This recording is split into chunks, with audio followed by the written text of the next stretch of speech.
Yep, have an official letter. Yeah, so we also will proudly just relay, we have a couple copies of this, so one for perhaps the district office, one for my office. Michael, would you use the microphone so our guests on Zoom can hear you? Yes, sir. So we have a couple of copies of the certificate, one for the district office, one for our office, for visiting farmers and stuff that can see that. Also, Eat Real provided us with these acrylic plaques, which we will over the summer install at all 13 sites. And I'm even gonna probably slam them in every single high school line so that every high schooler can see it as well. So we'll be able to really celebrate the fact that we've achieved this milestone. Thank you, Nora. Thank you. Thank you. Thank you very much. Colleagues, any questions, comments? They make our dinner next time. Sorry. You say that a little louder? Michael, could you cater our next board Yes. meeting dinner, please? We're very close to that. Yeah. Any other comments? Dr. Montes? Thank you, President Escoto. Nora, thank you for being with us tonight. I appreciated your presentation. Director Michael Jochner appreciated all tremendous work. As you were speaking, I wrote down some notes and some things that really resonated with me. Schools feed more kids than any other restaurant in town. Lunchrooms to be one of the most important classrooms, and the call to have lunch at school. So just tremendous to see all the data points that you've shared tonight, all the work that's being done. Definitely had the salads tasty and been following your great work. So thank you. And everyone can follow him on Instagram like I do. I like everyone. I'm like, can I get that on Uber Eats, please? It's so good, like, so everyone can follow along. Any other comments? Please. Trustee Knudsen. Thank you for the presentation, and Michael, thank you for all of your work, developing our program, developing the containers. I'm just curious if you could give us a teaser for future plans for the next year. What's your secret that you're going to be working on next? How did you know he was up to something? It's a dangerous question. Last person that asked me that, it cost the district another freight farm. Any other comments? Questions? But yeah, no, to seriously answer that question, Nora mentioned closing the loop. One of the partners that Eat Real works with is Mills, and Mills is a residential compost unit that's the size of your average garbage can. I've been working with Mills, and they are interested in partnering with a school district, and that district will be Morgan Hill. So I've ordered, they're going to provide us with 8 small compost units that we'll have at the elementary school level, so that all the small salad bar waste that gets left, as well as it can compost, half-eaten slices of pizza and things like that. We will be able to compost right at every individual elementary school. And I've also reached out to a company that's local California based that does large scale food dehydrators and composters to the tune of 250 pounds per day. And looking at installing 2 of those perhaps over the summer, but maybe into maybe a little bit past that, but 1 at each high school, so that we'd be able to have nearly every single site have the ability to do that composting. And then from there to even further, maybe even extend the circle or further close the circle. It's no secret that I'm trying to develop a 12-acre district farm. We'd be able to bring that compost right to our own district farm to then grow more produce for ourselves. So that's a little future bit. Thank you, Michael. Trustee Horner. Thank you, President Scotto. And thank you, Michael. And compliment, you can correct me if I'm wrong. But what I've observed now in the 6 years that I've been here and you've been doing this work, you've disproven one of the things people assume. And what people assume is that eating real is expensive. And as we watch our financial performance and around student nutrition, we've gone from routinely having to make massive subsidies to that out of the general fund to it operating without subsidies, in part thanks to changes in state rules, making it easier. But still, people often say, well, eating the right way is too expensive, and you're proving that wrong. And while doing great things for our children in our communities. But thank you for that as well. Like I said, if I'm wrong about that, you can set me straight. Actually, no, and just to shed some light on that, when I started this program six years ago, we were $800,000 drain on the general fund. Yeah. The next year that I got was involved, we dropped that down to about $500,000. Then of course, COVID hit.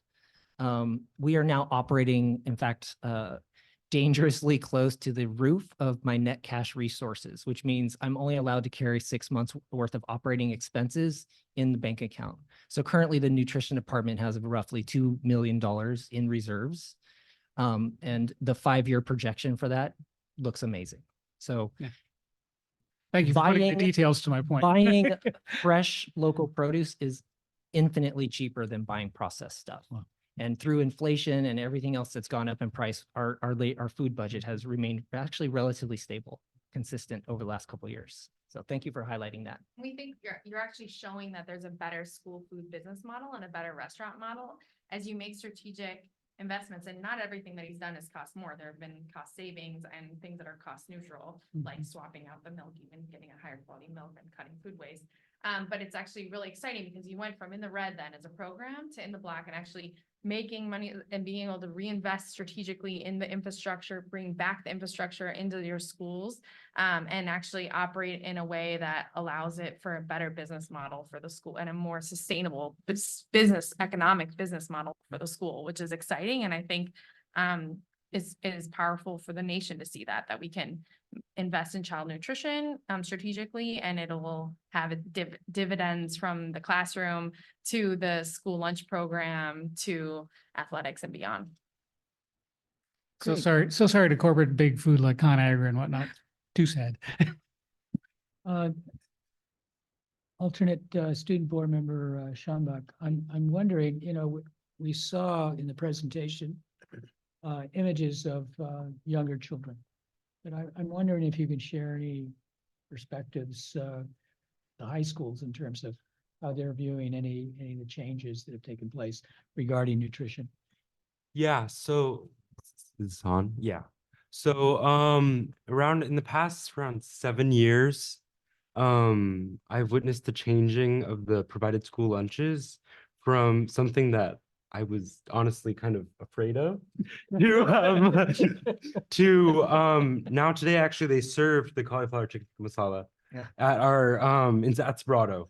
And so I'm now actually participating in school lunch programs at least once a week because sometimes I don't have enough time to pack my lunch in the morning, and they're reliable and they're good. And I'm a kind of picky eater, but the variety and quality of which school lunches are now being provided at, even at the high school level, is inspiring because the lunch line at our school is like, it pretty much almost takes the entire lunchtime to get lunch. It's so long. But yeah, so I applaud you. Thank you. Thank you. Very nice. Hey, Michael and Dr. Garcia, I want to congratulate the school district in general, and you, Michael, and your team in particular. I've always been a big fan of yours, Michael. And in fact, I don't know if the superintendent recalls that my first one-on-one with her, I suggested that she seek you out and have a conversation because I just felt that your potential in terms of making your mark in the school district with regards to nutrition was just limitless. And speaking of recognition, trustees, we've just recently, I think, received a communication from California School Boards Association. It's a call out for nominations for the Golden Bell Award. For those of you that are not familiar with the Golden Bell, it's the highest actually recognition that the California School Boards Association can give to either a school or a district or both. And I certainly see possibly a Golden Bell nomination. And I hope that happens. And I would love to just see you up on that stage along with your team and district representatives receiving that award, which I think would be well deserved. So thank you, Michael, and thank you for your presentation. Dr. Garcia? Oops, sorry. Trustee Patterson. Thank you both. Uh, the Open Space Authority, on whom I sit as an advisor, is very interested in collaborating with us. And I know we almost were able to do that last year, but hopefully we'll accomplish that this year. They share many of the same values. Secondly, your display of the sugar and your illustration of that. I know you wanted to bring a couple of cows in to illustrate the milk. That's exactly. Thank you for not doing that, Michael, but we got the picture. Thank you so much.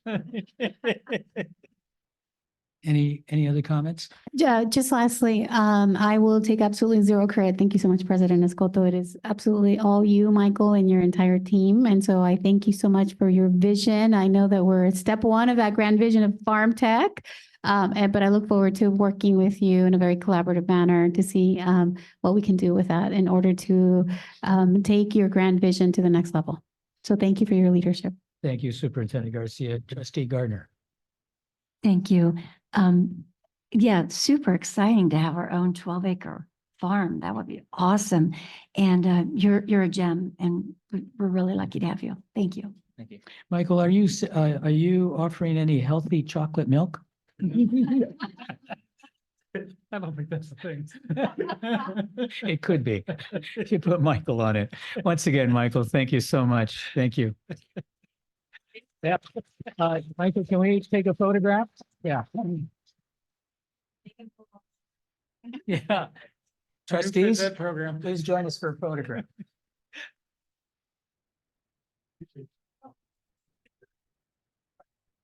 Oh, thank you.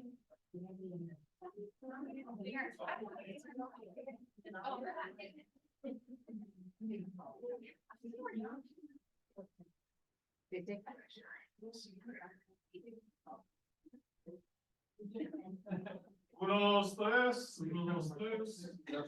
We got several. You guys look good, looking good over there. More and more.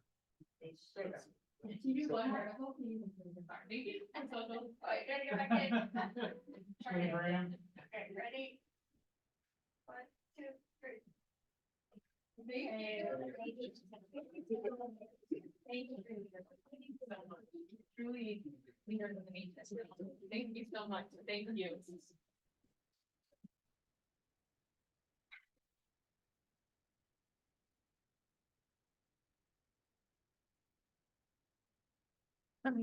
Yep, sure. Yes, please take the sugar. What are you gonna do with it? Use it in small amounts. Otis cookies. Those were the days. All right. I shouldn't eat that. All right, we're going to move on to G1, approve the minutes from regular board meeting, April 16th, 2024. Do I have a motion? I move to approve the minutes. Thank you, Trustee Knudsen. Do I have a second? I actually may either pull or make a stipulation. I just would like to add, if we could, that the minutes reflect that the board will receive regularly timely reports on the revenues generated and expenses paid for the Saturday School Academy starting fall 2024.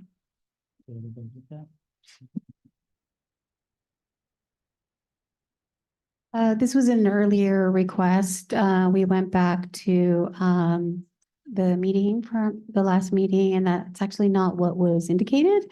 What was indicated is that we would provide updates to the board at the end of the year. And that's the language that was scripted, which is why that wasn't included in the minutes. Trustee Gardner, any other?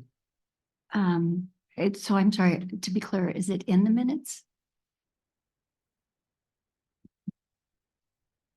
No, what's indicated in the minutes is what was, it was your stipulation, for the Saturday Academies was that, we would provide updates to the board, at the end of the year, not beginning in the fall. Okay, the timeline isn't as important to me. It's just making sure that we have the revenues and expenses, please. I'm sorry, say it again. That the timeline is not as important, but is that we would get the revenues and expenses. What's in the minutes is what was included in the actual, we went back to the recording, and so that's what was included in the minutes.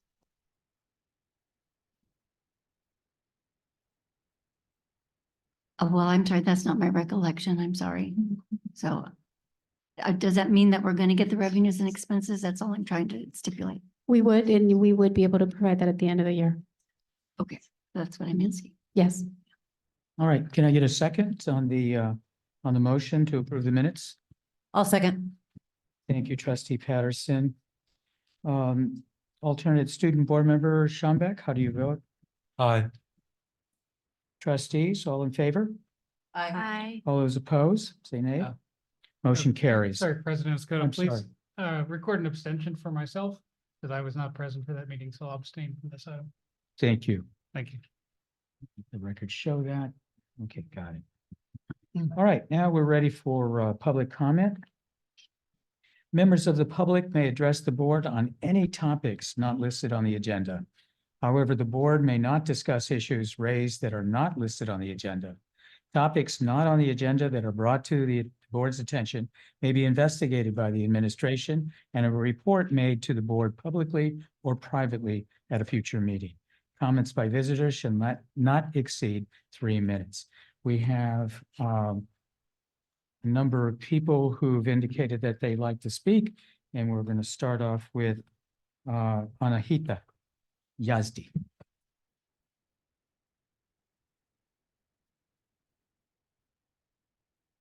Good evening, I'm Anahita. I stand before you today to express my deep concern about the current financial situation of our district. The budget crisis we're facing can be a threat to the very foundation of our educational system. If left unaddressed, it could lead to a potential state takeover, a scenario that would strip us of our autonomy. I don't see on the agenda tonight mentioning of the county superintendent request to the board back in April to provide a detailed plan that shows how the district is going to bring ongoing expenditures in alignment with ongoing revenues. How has this not been the top priority of discussion at every board meeting? On May 1st, the Budget Advisory Committee reconvened. Although board policy allows the community to participate in the budget discussions, and despite our requests since March, this committee met and the meeting took place without community input or public notice. Our district leadership should be called into question. The prioritization of expenditures seem to be misaligned with our core mission, which is the success of our students. And our last 3-year academic decline is a compelling evidence for that. Significant funds have been allocated to executive speakers, coaches, expansion of programs without a sustainable plan. Some of those contracts are actually up today to be approved, such as the Enid Lee contract amount of $20,000 for professional development. While these may have their place in a well-funded district, in our current financial climate, these are just nice to haves. Moreover, the Measure G infrastructure spending on the adult school, including the Face Center renovations, seems to take priority over much needed school repairs. Our students deserve safe and well-equipped facilities. For example, Paradise TK classroom urgently need well-equipped bathrooms in close proximity. Some of our TK students are as young as 3 years and 11 months old. Furthermore, the fence and the gate area in our kinder side facing lacrosse is in need of replacement with a taller fence. This has been identified as a significant safety risk by Morgan Hill Police Department. Despite these urgent needs, Face Center renovations were still prioritized. Our leaders are entrusted with the responsibility of making decisions that best serve our students. However, the financial trajectory coupled with the last 3-year academic decline seems to be in a stark contrast to this responsibility. It is time for us to align our expenditures with our priorities. I urge you today to take immediate action to address these concerns. We must restore confidence in our district leadership and ensure that our budget reflects our commitment, our priorities, and our integrity of educational system before it's too late. Thank you. Thank you. Our next speaker is Keith Rackine. Sorry, Like rock and roll. you got it. All right. Thank you, Keith. Good evening. So a reoccurring theme that Anahita mentioned that I'm going to be talking about is that it feels like the district is going to do what the district wants to do, regardless of the requests of parents and children. And by the district, I mean the superintendent. But I want to look at that through the lens of the middle school expansion that I've been speaking to you about for over a year. Let me walk you through a scenario that I personally know several parents have dealt with.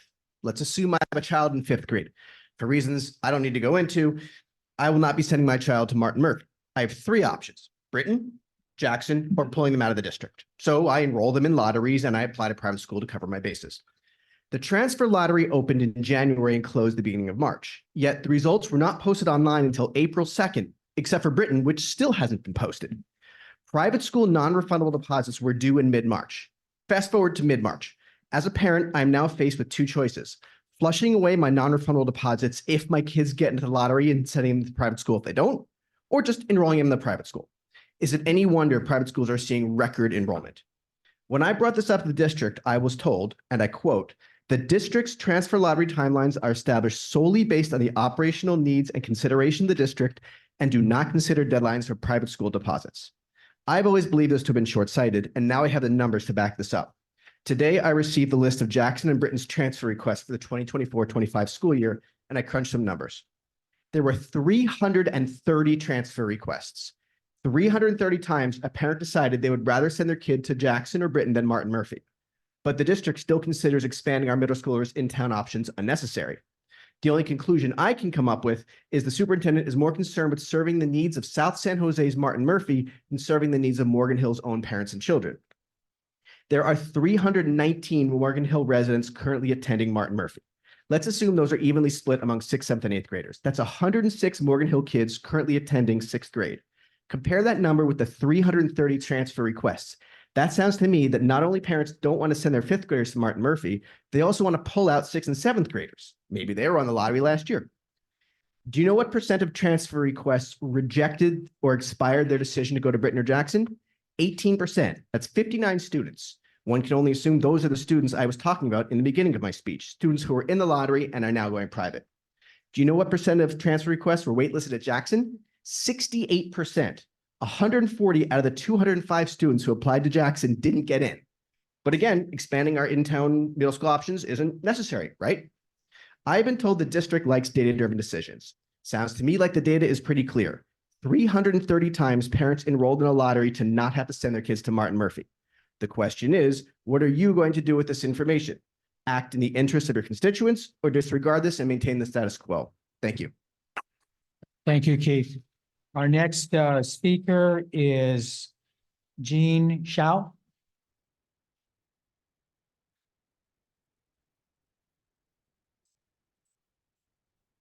Good evening. At the last meeting, I spoke about the deficit and how prior to 2021, 2022, we, as you know, we operated with a balanced budget.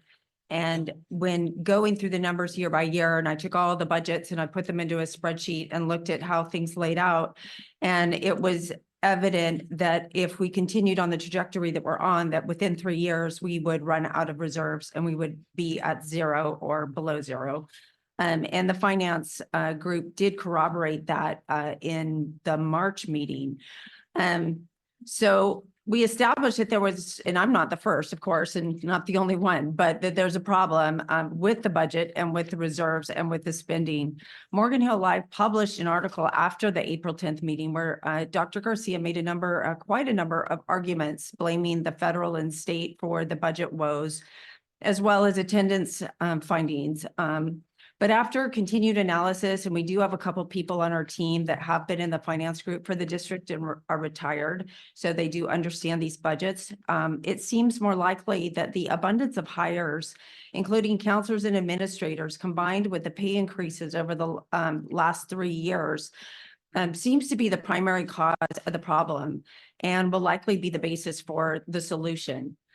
This does not mean that I'm saying that people did not deserve raises. However, I'm not sure how the board approved these raises, given that they were not sustainable without layoffs. And it seems to me that it's pretty obvious that they were not sustainable. In the article, it made it sound Morgan only district, obviously every district in California has those same challenges. So I'm calling on the board to exercise your power to scrutinize this budget and to bring it into balance with our students receiving the highest priority. Lastly, my husband and I received a survey via text that circled over and over and over for the support of a bond measure. I believe this was a marketing company hired by the district at a fee of about $70,000. I think I found the fee in the contracts. And I believe that a bond measure bailout financial strategy is egregious. And I would like to know who ordered and supported this marketing effort, as I would not want to vote for that person for the board in November. Thank you. Thank you. Our next speaker is Maria Lourdes Ramos. Welcome.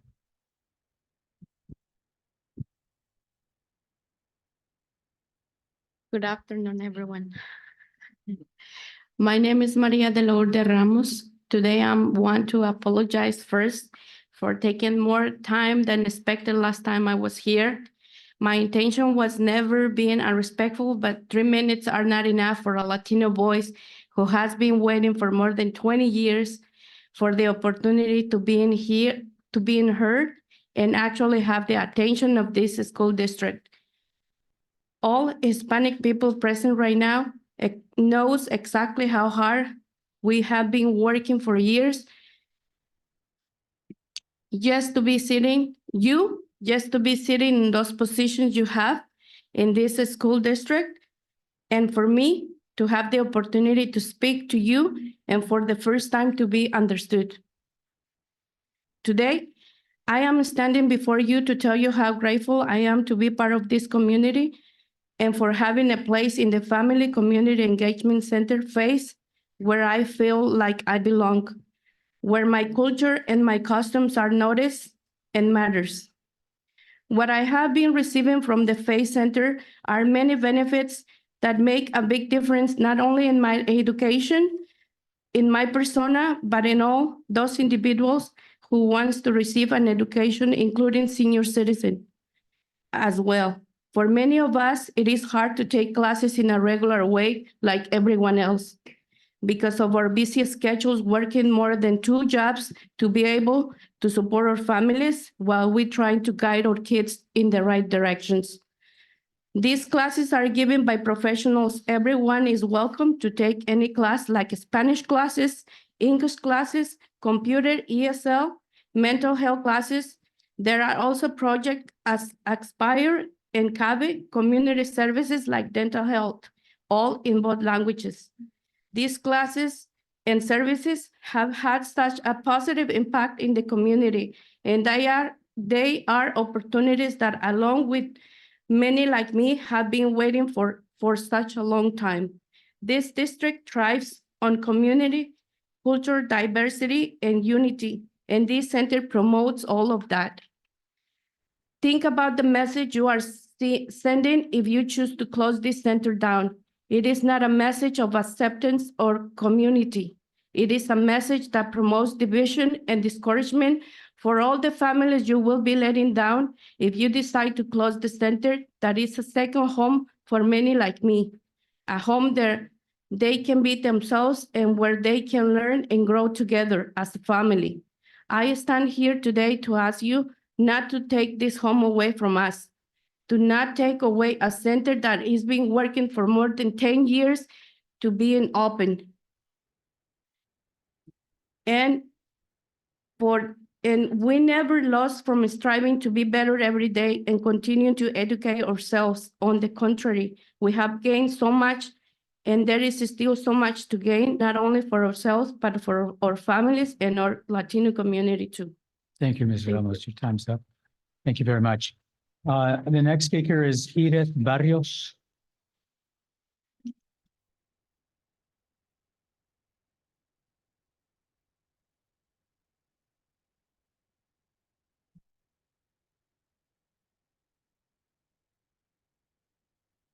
If I may interject, Dr. Jimenez, if we could, on the translation, if we could do it in a way where we can know almost in real time exactly what she's saying as opposed to having to summarize it.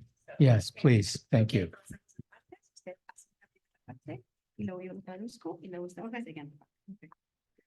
Hola, buenas noches. Mi nombre es Edith Barrios. Tengo 2 hijos. Les contaré un poco de mi experiencia en el Centro FACE. Hello and good evening. My name is Edith Barrios and I have 2 children. And today I'm going to share with you about my experience with the FACE Center. Para mí y mis hijos ha sido de mucho aprendizaje. Hemos mejorado mucho como familia. Siento que estoy más informada, estoy aprendiendo de todos los programas y talleres que se han ofrecido en el centro, por mencionar algunos. For me and my children, we have grown we have grown together. We have improved as a family, and I feel that I'm more informed and I've been learning about the programs and in the workshops that offered at the center. And I'm going to mention a few. Clases de CABE, clases de Universidad de Padres, clases de computación, clases de inglés, clases de español, clases de arte y clases de estrategias de salud mental. The classes are from CABE, the University for Parents, computation, computer classes, classes in English, classes about Spanish, classes, art classes, and classes about strategies for mental health.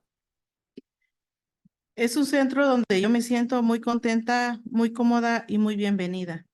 It's a center where I feel happy, where I feel comfortable, and where I feel welcome. Agradezco a los padres que lucharon tanto para poder abrir este centro FACE. I am truly grateful for the parents who fought to have this FACE Center opened. Que supongo no fue nada fácil, ya que tardó casi 10 años para poder lograrlo. And I'm assuming it was not an easy challenge because it took 10 years to be able to accomplish this. Y que ahora por eso estoy aquí para seguir esa lucha manteniéndolo abierto, ya que nos brinda mucha información y preparación para llevar por un camino de éxito a nuestros hijos. Es un lugar donde toda la comunidad es bienvenida. And now I'm here to be sure that we keep fighting to keep it open so that because it brings us much information and it helps us prepare a good way for our students to be, our children to be able to have success. It is a place where the whole community is welcomed. Gracias. Thank you. Thank you, Mrs. Barrios, and thank you, Assistant Superintendent Jimenez. Our next speaker is Victoria Juarez.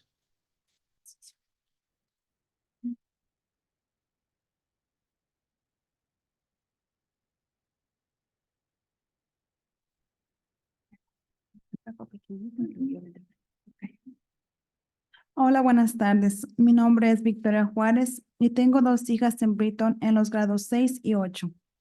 Good evening. Hello, my name is Victoria Juarez and I have 2 daughters at Britton in the grades 6 and 8th grade.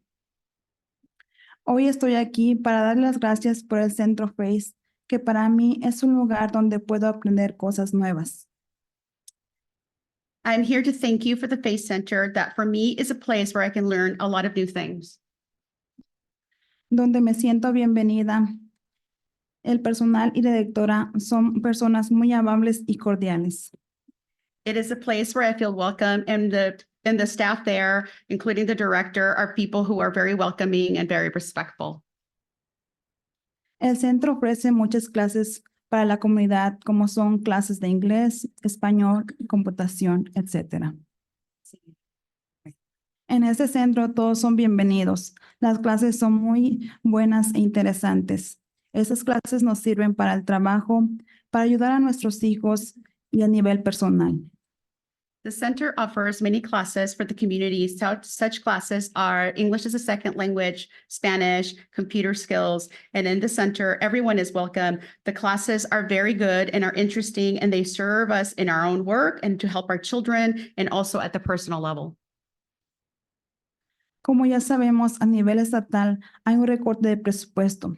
Por eso estoy aquí, para agradecer y abogar por el Centro FACE, porque este centro no es un gasto para el distrito, sino al contrario, una inversión, porque con el centro están ayudando a muchos padres a que se superen y así nuestros estudiantes tengan éxito en las escuelas, porque un padre bien instruido crea hijos exitosos y buenos ciudadanos. Like we know at the state level, there are cuts to the state budget, but I'm here because I want to thank you and I want to apply and tell you about the FACE Center, because this center is not a waste of money. On the contrary, it is an investment, because the center is a place where helps many of our parents so that we can apply ourselves and improve our lives, and so that our children can have success in school, because a father and a parent who is well instructed and has the education will raise children who are successful and great citizens. El centro nos ofrece muchas oportunidades de aprendizaje. No nos quiten esa oportunidad de ser mejores. Al contrario, sean un eslabón para nuestra educación. The center offers us many opportunities for learning. Please don't take away that opportunity for us to be better. On the contrary, please be a link in our own education. El centro apenas está comenzando. Yo sé que más adelante nos van a ofrecer cosas más mejores. No digo que ahora no están bien, están muy bien, pero lo que viene será mejor, no solo para los padres del distrito, sino para toda la comunidad. The center is just starting out, and I know that in the future there will be offering more things that will be better. I'm not saying they're not better right now, but they're certainly going to be much better in the future as well. And not only for the parents in the district, but also to help the whole community.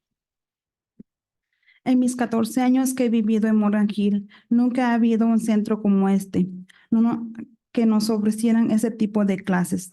Estoy muy agradecida por esto. Muchas gracias por el centro. De antemano, muchas gracias por escucharme. Que pasen buenas tardes. In my 14 years living in Morgan Hill, there has never been a center like this one that would offer this type of classes, and I'm truly grateful for the opportunity. Thank you very much for the center. I give you in advance my thanks for listening to me. I hope you have a wonderful evening. Thank you very much. Our next speaker is Maria Barrios.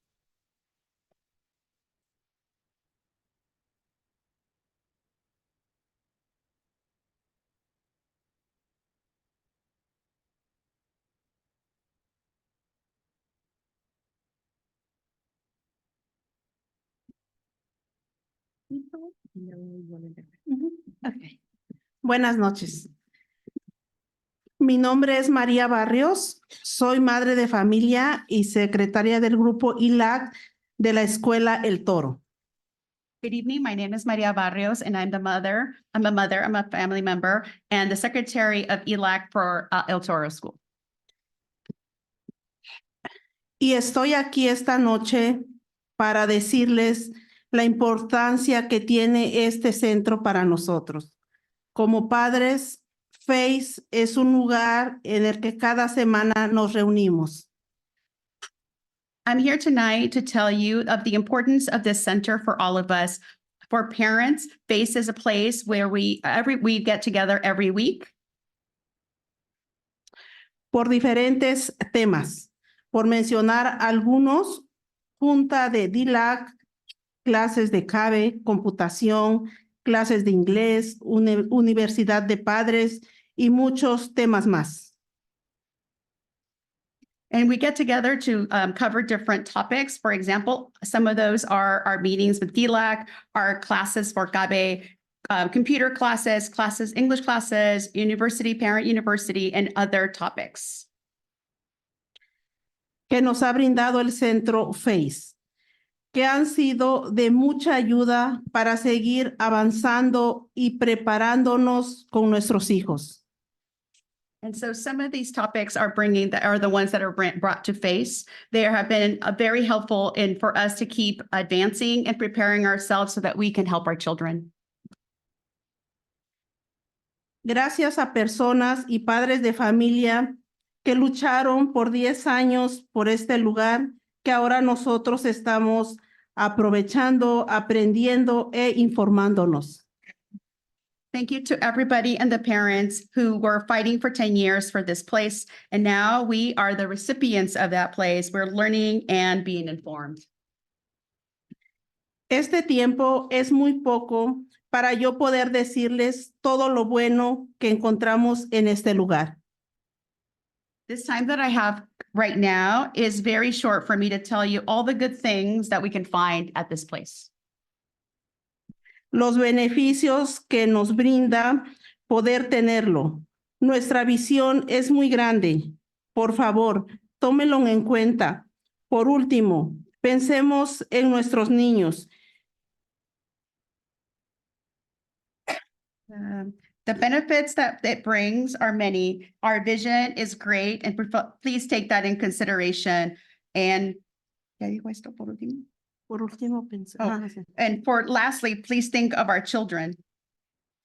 El beneficio tan grande al mantener abiertos centros como este, FACE, padres informados y un futuro mejor. Gracias. Please take that in consideration. And lastly, for our children, the benefit is great to keep open the center like FACE, to have parents who are informed and in a brighter future. Thank you. Thank you. Our next speaker is Gloria Farfan. Did I pronounce that correctly? She's not here. All right. Next speaker is Sofia Robles.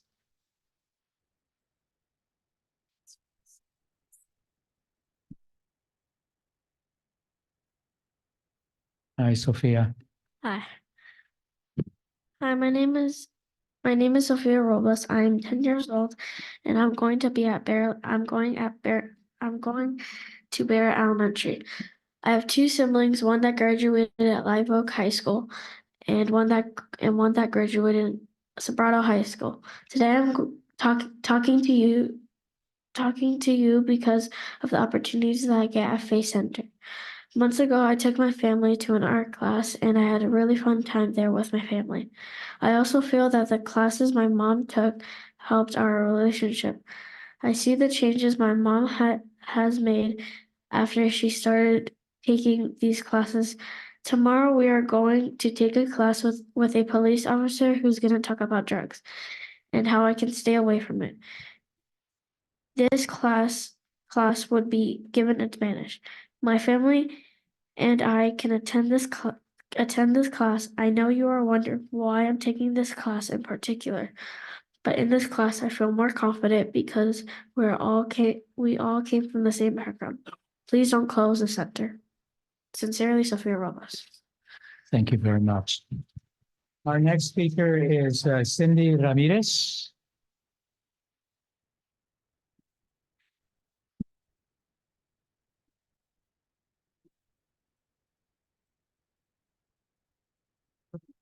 Leo un párrafo y luego yo leo el que sigue. Hola, buenas tardes. Mi nombre es Cindy Ramírez. Tengo 3 hijos y 8 años en este distrito. Good evening. Hello and good evening. My name is Sandy Ramirez and I have 3 children and 8 years in this district. Estoy aquí para hablar del Centro de Participación Familiar y Comunitaria. I'm here tonight to talk about the Center for Family and Community Engagement. El tener este centro nos ha dado un gran impacto en nuestra comunidad, ya que con los servicios que nos han ofrecido, nos han dado herramientas para desarrollar y entender el sistema del distrito escolar, a nuestros hijos y sobre todo a superarnos a nivel personal. Right. In having this center, it has a great impact in our community. It has given us services that has been offered and has given us tools to develop and understand the school system, the school district system, to our children and above else, to be able to increase or I was going to say increase, superar, on the personal level.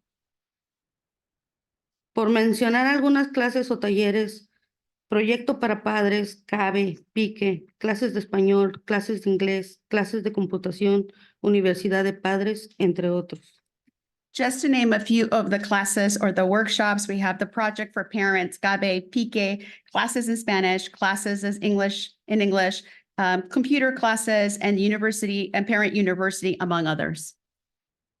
Además, este centro nos ha servido como punto de referencia para que nuestra comunidad se fortalezca y hacer grandes amigos como apoyo a nuestras necesidades y no sentirnos solos. In addition, the center has served as a point of reference for our community so that we can strengthen each other, make great friends, and support each other in our time of need, and to not feel alone. En nuestra travesía como padres y en el entendimiento de nuestros hijos. So we don't feel alone as we raise our children and in the understanding of our children.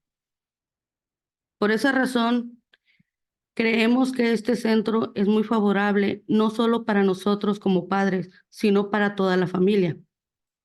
It is for this reason that we believe that the center is very favorable, not just for us as parents, but also for the entire family.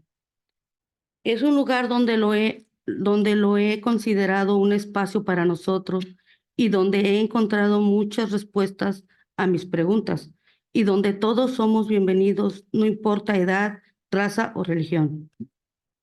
It is a place that I consider a very special place for us, where I have found many answers to my questions and where we are welcomed, no matter our age, our race, or religion. También quiero hablar de la situación en la que nos encontramos. Este año escolar prácticamente ya está por terminar. I also want to speak about the situation that we are now confronting, and this school year is practically almost over. El tiempo pasó y muchas oportunidades se nos fueron, ya que este año tuvimos los foros comunitarios del Plan de Control y Contabilidad Local, el CAP, donde nosotros como padres tuvimos la oportunidad de dar nuestras sugerencias o necesidades. Pero ¿qué pasó? Los padres brillaron por su ausencia. The time has passed and we had many opportunities that have slipped by. And we had the opportunity for like the community forums, for the LCAP, where the parents were able to had the opportunity to give our suggestions about our needs. But what happened? That some of the parents were shown brightly because of their absence. Por eso hoy los invito a que nos unamos a trabajar en cómo aumentar la participación de padres y que hagamos una campaña para que todos llenemos la aplicación de almuerzos para que nuestras escuelas no pierdan esos fondos. Padres, no nos preocupemos, mejor ocupémonos y hagamos acción para mejorar nuestro distrito. Gracias. That is why I am inviting all of the parents to unite and to work together to increase parent participation, to make a campaign so that everyone fills out the lunch application so that our schools will not lose any funding. Parents, let's not worry, but let us work together in order to have actions that will better our district. Thank you. Thank you very much. Our next speaker is Cindy Ramos.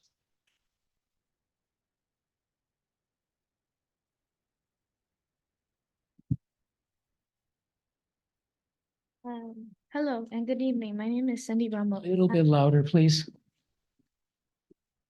Hello and good evening. Hello and good evening. My name is Cindy Ramos. I'm in 6th grade at Brigham Middle School. Dear parents and staff here today, I'm here to remind you as parents that you are responsible to give your children's first steps in their education and support as well, and participations for your students' success. You want us to be happy, healthy, and successful, and always tell us how to behave. I wanted to remind you that we want to see that as well.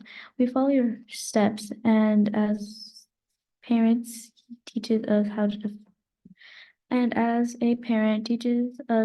defend our rights with respect and dignity. So we are part of a society with problems and not solutions. Thank you for your time. Thank you very much. Our next speaker is Chrissy Bozier. Did I pronounce that right? Borsier. Thank you. Hi, thank you.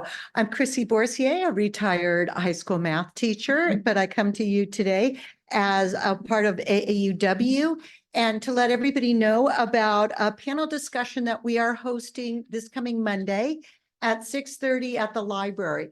There's been a lot of discussion about curriculum and what's being taught in the schools. And I can remember back when we first introduced the Common Core for math and how I would hear all these people say Common Core is this and that. And as a math teacher, I knew that a lot of that was wrong, that a lot of discussion and a lot of work went into adopting these things. And this is what's going on again, that there's all this discussion. What are they teaching our kids at our school? So we're having this panel on Monday.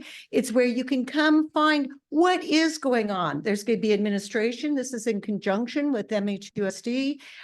There will be teachers. They're going to have textbooks.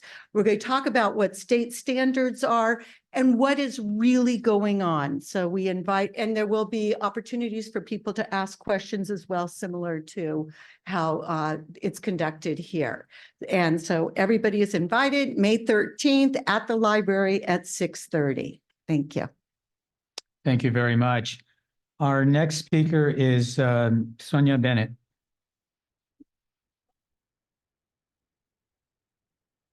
Hi. Good afternoon, trustees, superintendent. I'm here from Paradise, mom of two. It's Paradise Valley Engineering Academy, and I'm always over here because I preach how important engineering is. We love our engineering class. It's an elective, and that little boy over there, the other one, they've greatly benefited from this program. And if I could put a hierarchy, if I had to give up something, I could tell you what I want to give up in class, in school. But I would say, do not give up these electives. These electives are so important to our children, especially so close to the Silicon Valley. You have tech parents like Anahita and myself, maybe a couple over here. I don't know everybody's names. John, another tech person. They want to participate in the engineering program. They want to put volunteering hours in. And we want to tap into that. So keep the program, keep the program. I'm here along with Anahita because we are creating awareness. We're not trying to bully anybody. We're not trying to point fingers. We want to improve the system. I can't go anywhere because I'm a resident here. I own a house. I can't send my child to private school, not because I can't afford it. My child will not be accepted to private school because he is behind grade level in reading. And this is pandemic based. And the board knows me very well from the pandemic years where I pleaded to get more resources for my child with reading. He is behind because of that. I don't know how to catch him up. The reading teachers, they don't know how to catch him up. We are working double time over the summer. We didn't go on vacation all last summer because I know, woe was me, right? But we had a tutor come to our house once a week. We spent time on this, but we have to get over this hurdle. So people like me, we want to help. I spend half of my week volunteering at Paradise, half of my week. I don't get paid. I don't want to get paid, but I'm there. I know a lot because I have my eyes and ears open. I want to help. I want to be a part of the process. I want to understand the budget. I want to learn about it. I don't want to be this outsider questioning everything just because I don't know how to read a budget. I'm trying to learn. I want to learn how to come to the public hearing. I don't know the process around this. I've read about it. I guess there's only about 3 days that parents can view this document. Does it involve the budget? Is it going to be included in the LCAP meeting on the 28th? I have a lot of questions. I think parents also do, but we want to be a part of the process and use us. We're free labor. Thank you. Thank you very much. Our next speaker is Pamela Leandor.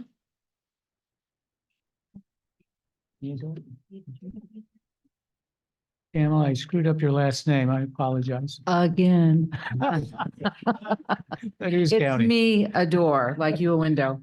I want to address where the budget cuts are being proposed. For the last 3 years, the focus has been on outside consultants with enviable wages teaching teachers how to teach. While I applaud that, and I, for one, am a great believer in professional development, there needs to be some measurable results. While being on the cutting edge of anything is to be applauded, evaluating the methods to see if the direction one is going supports the mission is essential. What are the results of our efforts? Are we making progress? Is this the best course of action? These questions are critical because if we thought was going to be effective, turns out not to be able to nimbly correct the course and move in a different direction to achieve the desired result is a hallmark of great leadership. After all this time and money spent over the course of the last 3 years, our test scores have decreased along with our enrollment. Why are we not looking to change course? We're being told that just give us 2 more years and it will all turn around and you will see amazing results. Let's just double down. I would like to remind the school board, that a 3rd grader only has 1 year to be a 3rd grader. He does not have 5 years to wait for these amazing results. By that time, he will be an 8th grader, shuffled through the system, and based on the test scores, most probably be in the over half of our student population not meeting grade standards. We don't have the money to fund the next 2 years of this grand experiment, so we're taking it out of the reserves in the classroom. After spending all this money and time developing the teachers, our solution to bridge the budget gap is to lay off the teachers that we got taught to teach and to continue to develop what teachers are left. But what about the classroom? Aren't we sending our children to school to be educated? Isn't that where all the action happens? If we are not focusing our resources in the classroom, how do we expect this year's students to achieve? Shouldn't that be the priority? Again, I'm not saying professional development is bad. I just think we are thinking too hard. A large and expensive administration does nothing to teach a 1st grader to read. And if that 1st grader is having trouble reading or doing his sums, it is his teacher that solves that problem. And the first priority of any school is to pour resources into the classroom so that the children can excel. School board, insist more resources go into the classroom. Keep the teachers and the TOSAs cut at the district level and leave the classroom intact. Thank you very much. Thank you. Our next speaker is Armando Benavides. Assuming Mr. Benavides is on Zoom. It's not in the room. Oh, he's not here. Yes. Hello, board. Can you hear me? Hello, He's on. can you hear me? Mr. Benavides, can you hear us? Yes, I can hear you. Is he unmuted? He's unmuted. Can you unmute can- yourself? I am. I muted myself.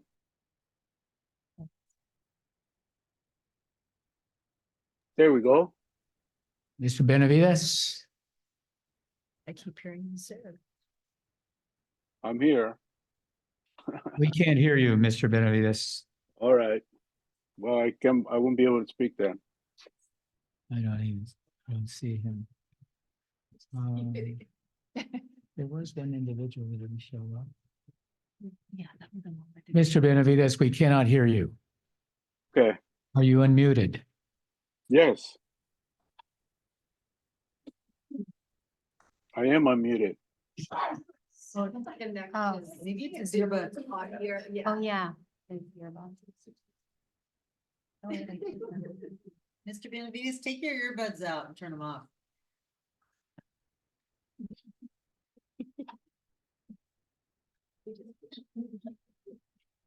I'm sorry, Mr. Benavides, we cannot hear you.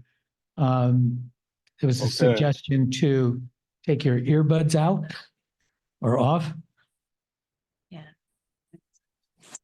Oh. Hold on. I'm assuming you're muted. Okay, I took them off now. Can you hear me? Unfortunately, we can't hear you. I took them off. All right. What I'm going to suggest, this is actually a good time to take a bio break.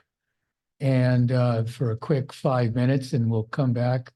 And hopefully Mr. Benavides will be able to make his comments. If not, we'll continue on with the agenda. All right.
Are we back? All right. Is he back?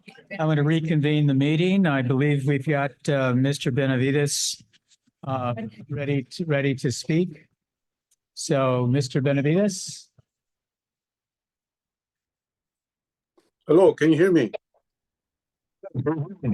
Oh, yeah, we're going to turn you down just a little bit. Oh, great. Well, I'll pull back a little bit.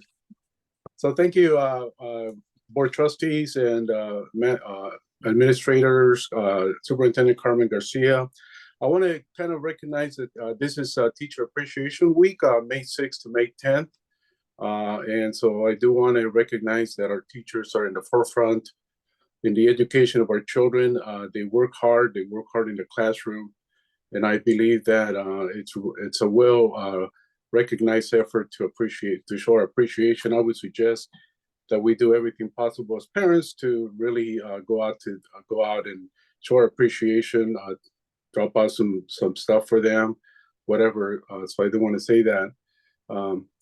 And I know that we gave our teachers a 24% wage raise increase over a couple of years, and I think that was a worthwhile investment for them. Every time the year ended, I would hear the teachers come in and say how hard it is to live here in our community, and those 24% increase certainly is a worthwhile investment for our teachers and everybody else that got to raise our classified staff too, because they're kind of in the same boat. We have teachers, we have classified staff, and they're all well worth those 24% increase.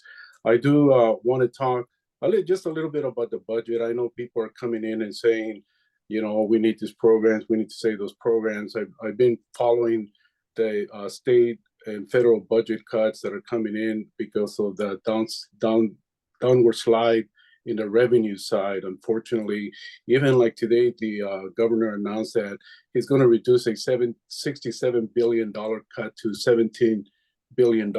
But, you know, that's just for this year. The following year, it's going to be even worse. It kind of reminds me of 2007 to 2009, when the trustees were facing, our own trustees right here were facing a budget crisis because of the downward slide in the economy and concomitant loss of revenue for the government. And then that translated to loss of revenue for the school district. It's not only our district facing this fiscal calamity, it's a lot of districts. I see in San Francisco, anybody comes in and says this is Morgan Hill, and Morgan Hill is the only one that hasn't really looked at the news. Because if you just type in budget falls for the school district, you see San Francisco has problems. In Santa Clara County, we have a whole bunch of school districts that are facing. It has nothing to do with the decisions that were being made. It has more to do with the fact that we have this tremendous budget loss and revenue loss. So I hope that the trustees in 2007 to 2009, they tackled it, they made some hard choices, but it was over time. It wasn't like, oh, we got to cut everything 2007. It was gradually as the revenue losses were made year by year that they were able to tackle it. So I think I have faith and confidence that you guys are going to tackle the same thing.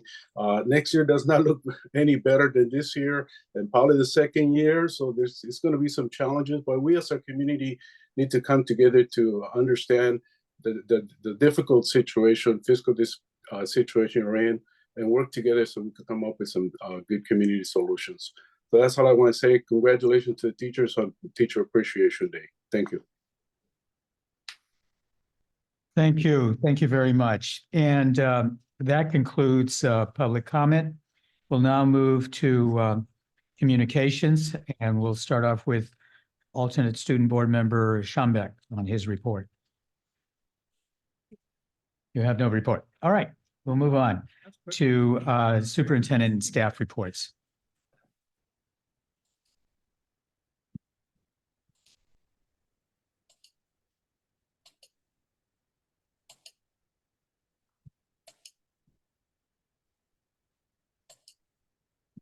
Thank you.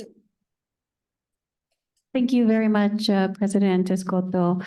Pleasure to provide a very brief update to some of the work that I have been leading and have been engaging in since our last board meeting. But first, I want us to lift up our school administrators, our school principals. May 1st was School Principals Day. I would argue that every day should be School Principal Day. So thank you, principals here in the boardroom. Thank you, Ms. Martin. And thank you to all our principals who are currently Zooming or not Zooming. Thank you to all the principals throughout our state of California for your leadership and for what you do each and every day to support our students.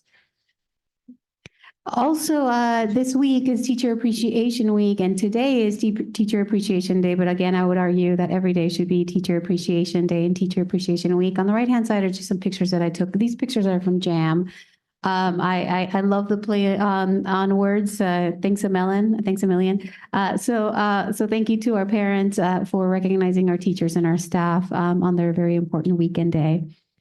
We also recently celebrated Bus Driver Appreciation Week. On the left-hand side, I don't know if you can see this, but this is an actual Jell-O, beautifully decorated, and it has a school bus, and it highlights Morgan Hill Unified and our school year. And so I want to lift up our bus drivers. Thank you so much for everything that you do to transport thousands of students each and every day. Oftentimes you are the first happy, beautiful face that welcomes our students onto their buses, and the last person that they see after a long day at school, a long productive day. So thank you, school bus drivers. And also thank you to our School Lunch Heroes. That was this past Friday. Thank you to our more than 32 School Lunch Heroes for making sure that our students have delicious and healthy, without sugar, meals in their belly. So thank you, Director Jochner and all of our School Lunch Heroes. I briefly touched on this during my last update, but I want to lift up our student services team. Jesse and your team, you recently received a model SARB recognition throughout in the state of California. So thank you for you and your team's efforts to ensure that students continue to be engaged and are coming to school each and every day. So thank you, team student services. And tomorrow, again, I briefly said this last time,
and so that's a picture that I took in the class. So Janice was amazing in the play, and so thank you to Team Sobrato for putting on a brilliant show, Mean Girls.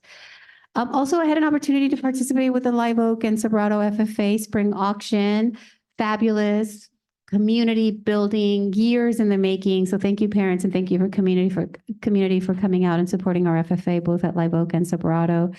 Participated in some site visits at Britton and at Paradise. And I will not highlight this a lot, but I'll just briefly say thank you, community, Morgan Hill community, and thank you, trustees, for your 6 years long vision and hard work putting on the Morgan Hill Unified School District Education Foundation. And thank you, Cecilia Ponzini and the Edward Boss Prado Foundation for giving us a $25,000 donation that will benefit our students. And thank you to our student performers. Also had an opportunity to participate in the Los Paseos Elementary Open House. Lots of happy faces, lots of happy families, lots of very proud teachers and administrators, absolutely showing off the gem that Los Paseos Elementary School is. Also had, I'm a Rotarian here in Morgan Hill, and so we were able to host our visitors from Kenya. We took them to Nordstrom, and they were blown away by the amazing work that's taking place at Nordstrom. And I want to thank Gardner Green, our assistant principal, who was able to lead. It was a 2-hour tour, and like I said, our Kenyan visitors left very impressed. I am in my last year as president of California City Superintendents. And so we had held our conference this past week, and pretty fantastic keynote speakers that talked about making sure that we are able to provide a robust education that is 21st century worthy. In addition to that, how we can continue to connect in a very meaningful way with our parents and our family and in our community.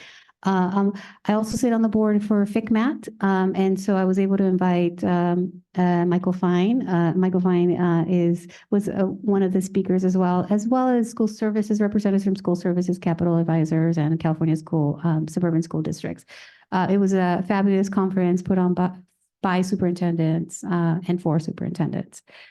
I don't want to. I'll just briefly highlight this nugget. As you know, I have been personally looking and researching additional ways that we can partner, that we can bring in some dollars. Had a very productive conversation with Sobrato Philanthropies. Trustee Rosales Montes, thank you so much for making the connection. We ideated, we came up with some ideas and some just right next steps for how we can engage Sobrato Philanthropies. And really what I want to say is, we have a high school named after the matriarch, Sobrato. And so we see this as an opportunity to reach out and to connect again, so that via that connection and via that legacy, we can invest in our students, not just Sobrato High School, but all of our students in our school system. Additionally, we had our last curriculum alignment with Angie Fries. I continue to engage our community and our parents and anyone that comes and wants to have coffee with me. I had a coffee chat at the Face Center. We also had a very productive city school liaison committee meeting. I believe that a couple of trustees will be highlighting that work. I attended the FICMAT board meeting, and I'm also a board member for California ASCD. We put on some professional development to educators throughout the state of California. And this concludes my report. Thank you. Thank you, Dr. Garcia. We'll now have reports from our employee groups. Is this on? Yeah, okay. And is President Cheryl Vanderveer, is she here? Or there she are. Come on up. Good to see you, Cheryl. Good evening, President Escoto, trustees, student board representative, superintendent, assistant superintendents, colleagues, and guests. First, I want to congratulate Michael Jochner and his amazing team of student nutrition in his student nutrition department. We had a wonderful time honoring our student nutrition heroes at El Toro, and we showered them with gifts, and I made them shirts, and not the shirts they wore, but I made our team their own shirts, and we had our students color pages and write notes to them, and we just kind of showered them with gifts all day. So that was great, and I'm really proud of them and their team and all that they've done to win this award. So we want to congratulate them. I'm sorry I didn't introduce myself. My name is Cheryl Van Deventer, and I'm honored to be the president of Morgan Hill Classified Employees Association. I come to you tonight to talk to you about the resolution that you have on your agenda that pertains to classified layoffs. While MHCA is happy and grateful that this all worked out without any classified employees being laid off, we are saddened and disappointed that this whole situation had to cost the district and MHCEA thousands of dollars in attorney fees.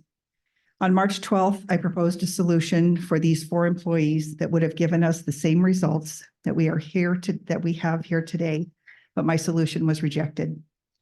I will say again for the record that if we could have taken the time to sit down at the table and talk this out, we would have saved the district and Morgan Hill Classified Employees Association thousands and thousands of dollars in legal fees. What has happened here that we are so quick to make decisions that hurt our dedicated employees and gain very little for this district. Very little was gained, but this much I can tell you: the stress, strain, and pain that it caused to the 8 classified employees that were involved was real and hurtful. These are employees who thought of others first when they were told that they would be bumping other employees out of their jobs. They wanted no part of that. They would rather voluntarily give up the job that someone else than put someone else out of a job. These are people of integrity and honor, and they did not deserve the stress and the hurt and the pain that was caused by something that could have been solved very easily by a conversation. Going forward, can you as trustees and can the leaders of MHUSD remember that we are people? We are dedicated, hardworking people who, for the most part, love our jobs. We are here to serve the students and the communities where we work. Can you remember that we are all here for the same purpose? And can we treat each other with dignity and respect? I'd like to go on to talk about what's happening in MHCEA. May is a very busy month for us. All of the MHCEA officers and site rep terms are expiring in June. We will be holding elections for all offices at the end of May. The results of those elections will be reported at your June meeting.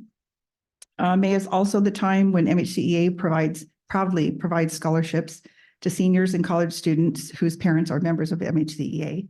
This year, we will be awarding 7 senior scholarships and 3 scholarships for current college students.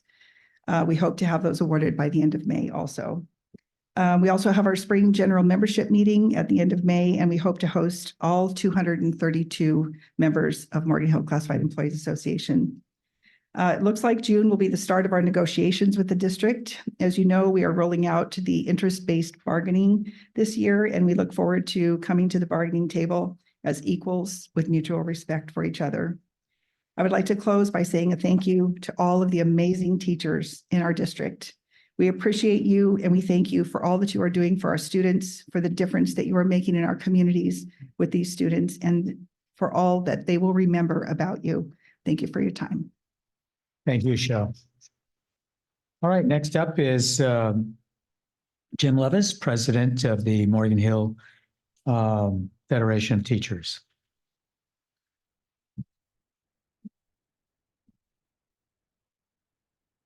Thank you. Good evening, President Escoto, Board Trustees, Superintendent Garcia, staff and guests. And thank you, Cheryl. We are a team. Neither group can survive without the other. So we appreciate that. Thank you.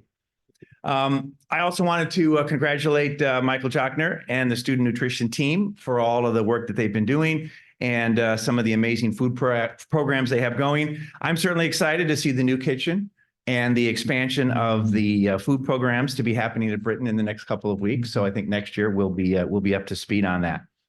Continuing with our MHFT member group presentations tonight, we have one of our central educators, Daniel Mendoza, who will be presenting this evening.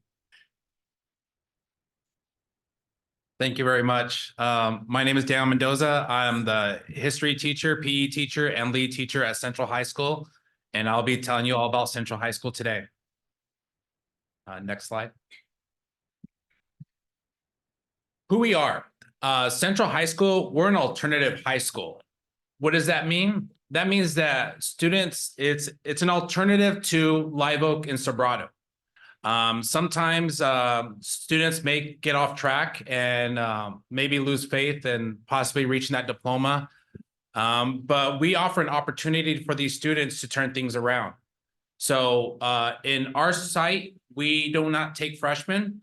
We take them start at their sophomore year, giving them at least a full year in high school to see what they could achieve. If they have fallen off track and have little to no chance of graduating at their comprehensive high school, we are another option. So we are a credit recovery high school. Students have the opportunity to make up the credits that perhaps were lost in the past and get them back on track to be able to graduate on time where they may have not been there before. Our students that come here, yes, most of our students may come from falling off the track from high school graduation, the truancy, failed classes. That might be a majority of our students, but that's not all of our students. We've had a number of students who have chosen to come here It could be due to anxiety or other mental health issues. And there's been other reasons that's been growing in the last couple of years. We have a lot of students that have connections, sometimes older siblings, other family members that have graduated our school and told them wonderful things. And they saw it as a new opportunity to come to our high school and be part of our group there. Now, what do we do for these students? Well, I mentioned that we are a credit recovery high school. Rather than doing 2 full semesters of, months long, we offer 6-week terms. What that does, it gives students an opportunity not only to complete what you would normally complete in a year at the high school, whether it be Live Oak or Sobrato, but have an opportunity to make up additional credits and catch up.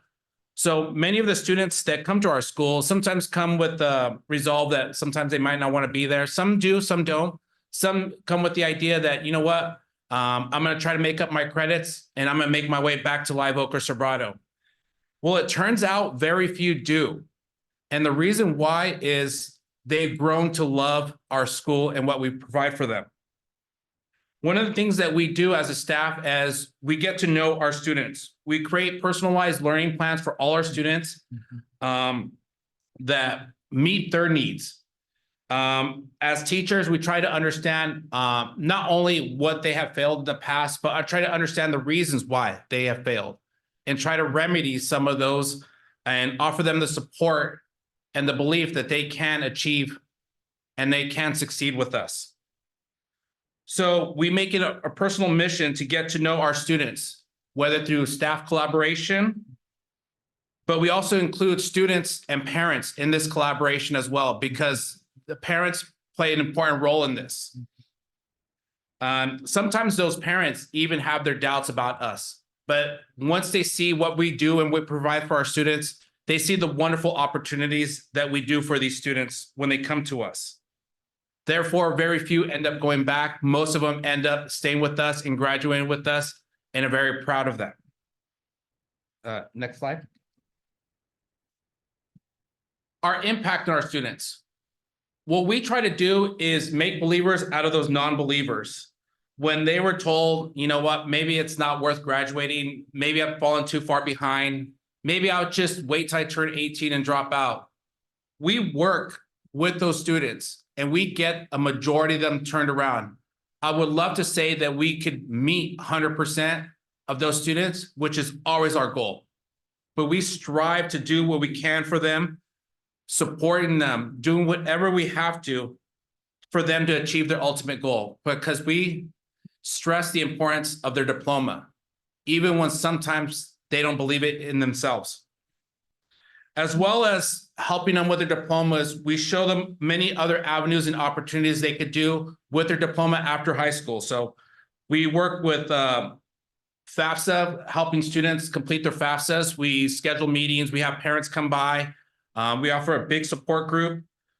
We take them on college field trips, get them an experience to see a lot of the beautiful community colleges that are in our area, whether it be Gavilan, San Jose City, Evergreen. And we show them a lot of those student skills. We want to make sure that we develop them, not just with their school-wise, but personally. We want to develop these students to make the best choices and let them know what's out there in the real world. We also offer a lot of opportunities at our school to meet the needs of many different students. We have several programs in our school besides just our regular program. We offer a post-secondary program for a lot of our 18 to 22-year-olds going out in the community. They do a lot of, we try to teach them social skills, job skills, life skills through a lot of community action projects. They're always out in the community, or sometimes at our own schools in the district, or just out in the community doing wonderful things. And it's a great sight to see them and all the wonderful things that they do. We also offer a beta program for students who may have a few more emotional or behavioral challenges than other students. We want to make sure that they don't fall through the cracks as well. We have a wonderful staff that provides a wonderful program through that beta program, and working with them to develop self-care, self-management skills, and teaching them ways to be able to develop themselves where they could become productive citizens once they leave our school. And then another program we offer is our independent studies program that's been doing very well for students who may not be able to come in person in class for many reasons, but another way for those students to be able to choose to achieve and receive their diplomas. Because for our staff at Central, that is the bottom line. We ask you, we want to get you, it's almost like a car salesman. We have this diploma. How can we get you in this diploma today? What can we do to provide for you? And that's one of the things that we want to do, because we want to make sure that even sometimes we echo the importance of it, even when sometimes they don't feel it's as important. And a lot of them achieve great things. Some of them may be the first to graduate in their family, maybe the first to go to college. And I know that from personal experience because I experienced that myself. I was one of the first to graduate from high school as well as go to college in my own family. And I know the struggles that a lot of these students see and go through. And we're very understanding of these challenges. And our goal is to help them get to that end line. Because when they walk across that graduation stage, we know all that hard work, the tears, the time, the work, everything that everybody puts in, it's all worthwhile when you see them walk across that stage. Next slide. Now, we have come up with some challenges in the past. This is my 6th year working at Central High School.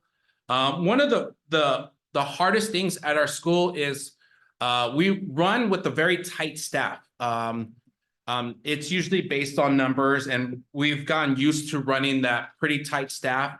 But sometimes it does get complex when we're trying to make sure that people get their fair breaks, making sure that we have accurate coverage when it comes to breaks and supervision for students. And it has been a challenge for my first couple of years, but this last year, with the addition of an additional office staff, made a huge difference for us.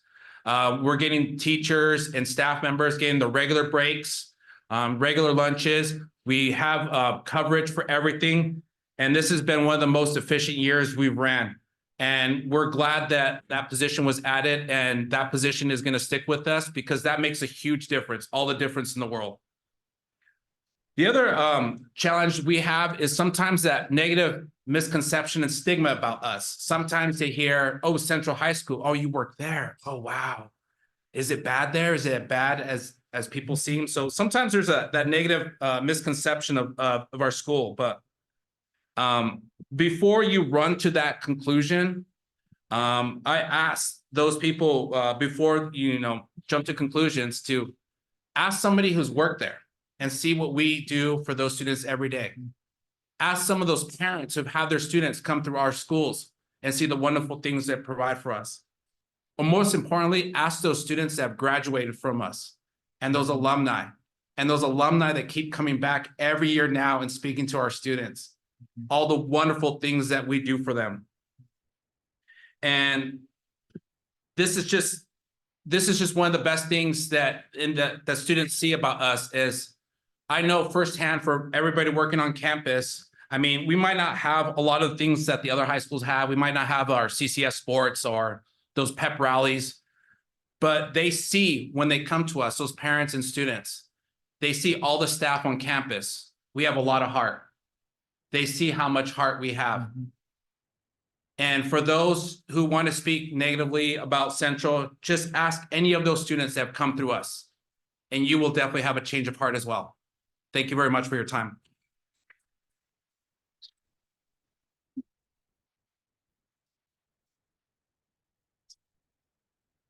Thank you, Daniel. I know Central's been a part and an integral part of this district for a long, long time, and they offer some great opportunities, and it's because of staff members like Daniel and the rest of the staff there at Central High School.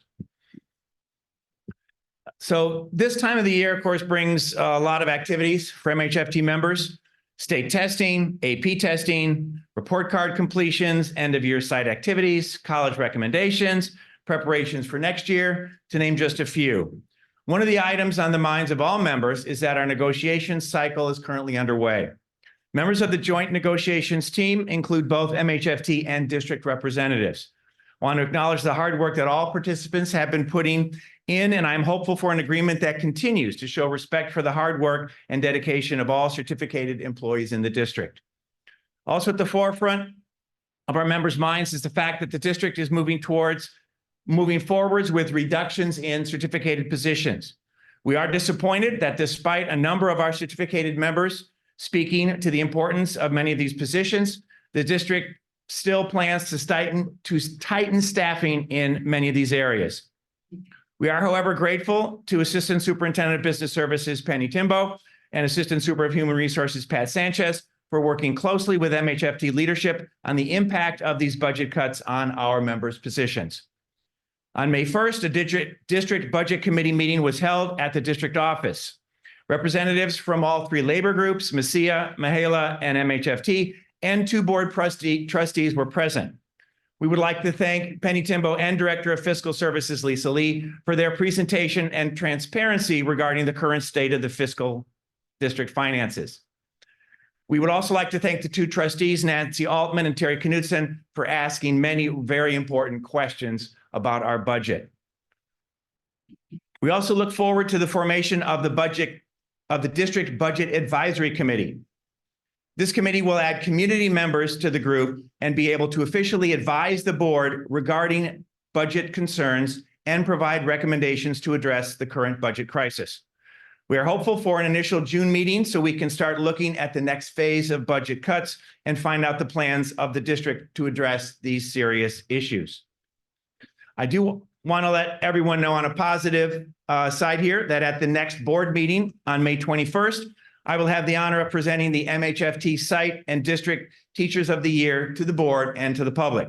Each year, MHFT members acknowledge one member at each site that exemplifies the hard work and dedication that educators put into their work each and every day. From those site honorees, one District Teacher of the Year is chosen. All of them will be announced at the board meeting here on the 21st. And now for a little information about more of the hard work that MHFT members are doing around the district. Well, there's some great things happening at Nordstrom. Ms. Corbisario's fourth grade class has been focusing on the core value of kindness. Two of her students made a slide presentation and a short video to help students build on the practice of showing kindness to others. The students facilitate a weekly kindness drawing, and the winner receives a special bonus of Classroom Corbisario cash. This helps build a better classroom culture that focuses on cooperation and kindness. The class also raised money by recycling bottles and cans this year. The students and teacher decided to donate a portion of the recycling proceeds to a nonprofit organization. At open house, the families voted on the various organizations the students wrote about. The most votes went to Safe Place, which is an organization to help children. They sent the funds, and the organization wrote a thank you letter to the entire class. At Paradise Valley Engineering Academy, our fourth and fifth grade students engaged in this year's Tech Challenge with the help and direction of fourth grade teacher Joanna Miller. Ms. Miller gave up her lunchtime and after school to facilitate with parents and students to build a catapult to get payload onto 3 different surfaces. PV participates every year, and the students did an amazing job. Thank you to Ms. Miller. Our second grade students put on a musical performance written and curated by the second grade team. Students sang songs as they took us through the decades of music. In kindergarten, they've been studying plants. And with Earth Day, just a little bit earlier, they did a lesson on reduce, reuse, and recycle while drinking Capri Suns. Afterwards, you'll love this, it's great. Afterwards, we told them we had seeds for them to plant, but no cups to put them in.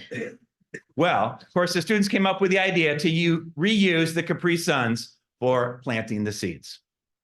Walsh fifth graders went to science camp, as most, if not all, of our elementary sites. They had beautiful weather and were able to participate in the 6-hour hike and ropes course. They had our open house last Thursday, and 72% of the families at PA Walsh participated and attended. Third and fifth grade students started SBAC testing today, and the Scholastic Book Fair is happening now, so please stop by to pick up a book for you and your family. And finally, the Districtoses have been busy finalizing the summer school curriculum and materials and organizing the 6th grade connection and multilingual learner ceremony. They've also been planning, prepping, and teaching engineering specials classes at Paradise Valley twice a week on top of their regular duties. Thank you very much. Thank you, Mr. Levis. I'm sorry? Trustee Patterson, please. If I may, for Mr. Mendoza and Ms. Martin, thank you so much. And so happy that you're here so you can be recognized for both Teacher Appreciation Day and everything that you do along with your colleagues, as well as Principal Appreciation Day. I just want to say, having watched 7 graduations now at Central High School, it is one of the most moving and beneficial experiences in my career. And the work that you all do there is absolutely phenomenal. And the community that you've created is so important to our families. So thank you for that. To Principal Martin, the many hats that you wear on behalf of kids who are challenged and families that are challenged is quite extraordinary. And so I just want to thank you for everything that you do every day on the Central Campus for both our post-secondary students, as well as our special education students, as well as our alternative high school students, as well as the 89 other hats that you wear. I had the privilege of meeting Ms. Martin's spouse recently at an open house, and I just basically said, you're married to an extraordinary person, and thank you for all your support because she gives so much to our district. And I want to thank you, Mr. Mendoza, thank you so much for everything that you do for Central High School. I also want to say that the last time I was there, the post-secondary program participates with something called the Workability Transitional Partnership Program. And this is where post-secondary students, meaning students who are over the age of 18 or 19, who are working their way into society, if you will, are looking for work experience. And they leave campus every day and they go to jobs. And the jobs that they have offered right now in our community are not really, I think what this individual is telling me, they would like to have more opportunities for work experience in the community, better opportunities for work experience in the community. Our young adults in this program can do so much. And so to my fellow trustees, I just encourage all of us to think, as well as everyone here, about work experience opportunities for the transition partnership students. And there's an employee in our district, I think, that works on that stuff. So anyway, so much that you do, nothing could be encapsulated in a 8-minute presentation, but you did a tremendous job, and thank you. Any other comments? Thank you very much. Thank you, Megan. Thank you, Mr. Levis. All right, we're going to move on to board reports. With or without slideshows? I'm sorry, would you like to see a slideshow? Yeah, I said, do you want ones with or without first? Well, let me ask the good doctor if he has. Oh. Yeah. How about Trustee Patterson. Michaela? Is Michaela not here? Okay. Yeah. Thank you, Superintendent Garcia, for organizing yet another board site visit. Very instructive, both at Paradise Valley Engineering Academy as well as Britton Middle School. It was delightful to see the new construction, also to see what's happening in the classrooms at the middle school. That is always a huge pleasure and eye-opener when we're able to travel about, visit with our principals, visit with our staff, and see our students at work. Very much appreciated that. I will report next time on my attendance at the Santa Clara County Children's Summit, which happens every year, attended by all kinds of leaders in the county on behalf of kids, school districts, health officials, elected officials, et cetera. Lastly, I want to say that I had the opportunity and the privilege to meet with several of our home and school club presidents recently over coffee. And I just want to say what a refreshing and delightful meeting that was, where these 4 individuals represent hundreds of families, know them so well, had brilliant ideas for things that could be done to enhance our schools. We're very pleased with the leadership in the district, felt that the many hundreds of families that they represent and talk to every single day are proud of their schools, are proud of every experience that their families and children are having on campus every day, of the principals that they interact with so gladly, that we have hired, been able to maintain and support through many successes on our campuses. And they also expressed confidence in district leadership and understood the difficulty of the budget decisions that we are all so well aware of. very well educated in, are distressed to have to make, and are appreciating the leadership provided by our district office. It was really nice, I think, to meet with these individuals and hear about their experiences with hundreds of families that they interact with every day, as there seems to be a handful of families that we hear from now with so many immediate ideas about what I would call bad intentions on the part of district leadership, ideas that aren't proven, ideas that aren't founded. Things are unrolling. There are a lot of factors, both in budget decisions as well as the way decisions are carried out here. And then for a handful of individuals that I hear from on a regular basis, there are assumptions made that there's poor intent or incompetence or some desire to tear apart schools. And it was, again, just really nice to have a conversation with some families that understand the complexities in decision-making, that understand what it takes for a community to work together to make a site function well, and for families to be happy that school site leadership is so well poised to help take us into this next era of budget cuts, which almost every single district in this state is facing. So I just wanted to say the last thing, and I mentioned this to Superintendent Garcia already, the home and school club presidents would probably like to have their own meetings reinstated. We had done that in the past, trustees, and because they have a unique connection to families, because they have needs of their own business to discuss, I have encouraged the superintendent to reestablish home and school club president meetings outside of the district roundtable opportunities that we have had. So I've encouraged her to consider that and bring our home and school club presidents back together so they can talk about the great work that they do and the needs that they have as well. Thank you, Trustee Patterson. Great report. Anyone else? Trustee Altman. Thank you.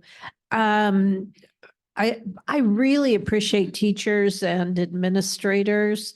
And so just thank you to those who are with the kids every day. Their eyes are starting to get this big and spinning, and it's a really hectic and rough time of the year.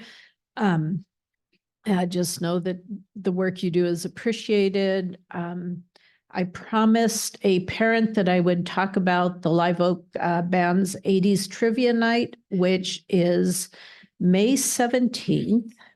The doors open at 6 o'clock. La Via de Sante Winery, which I possibly butchered. Ticket includes a light dinner, a glass of wine, raffle prizes, and a costume contest. And all proceeds benefit the Live Oak Emerald Regime. Purchase your tickets in advance. And I found this by Googling Live Oak Emerald Regime. It was kind of hard to find. But if you want information, you can email me and I'll send you the link. I'll do that because let's go nuts. Okay, that was taken care of. Chrissy mentioned the AAUW program coming up, where we will have curriculum, we will have teachers, we'll have administrators talking about what's going on in the classrooms. I was kind of busy with committee meetings. The safety committee met, and a survey is going out to parents and staff members regarding getting buzzed into offices. And so if you're on staff and parents, did I get that right, Director Swift? Yeah, trying to get that balance between safety and feeling welcome. Thought of you, Trustee Patterson. So I believe that's going to be going out soon. We saw a draft yesterday or today. The budget committee meeting was, I really appreciate the format. Going through a budget line by line is almost, in my opinion, almost worthless because your brain falls out in the first 40 minutes. So getting larger chunks And getting a different perspective was really useful. So thank you, Assistant Superintendent Timbo. We look forward to continuing that work and hopefully reinstating a budget advisory committee, board policy 3100. So hopefully we can get that going and get on it soon. Once the May revise is out, I think we'll know more. And that's it. Thank you. Trustee Knudsen. Thank you. I also attended the budget committee, which I agree was very informative, and thank you to Assistant Superintendent Timbo. We reviewed the enrollment, the revenues, and analyzed the unrestricted funds between 2020 all the way to projections for 26-27. Although we have a positive certification from the county for our second interim budget, I am concerned that the county will place us in the qualified category if we don't update our next budget. I'll make a request for the advisory committee under new business tonight. I've attended the Personnel Commission for months now, and they've done a very good job in reviewing and approving classified positions. But they have two ongoing issues, which I think the board should be aware of. When the high schools moved to 7-period days, some classified staff hours were not adjusted.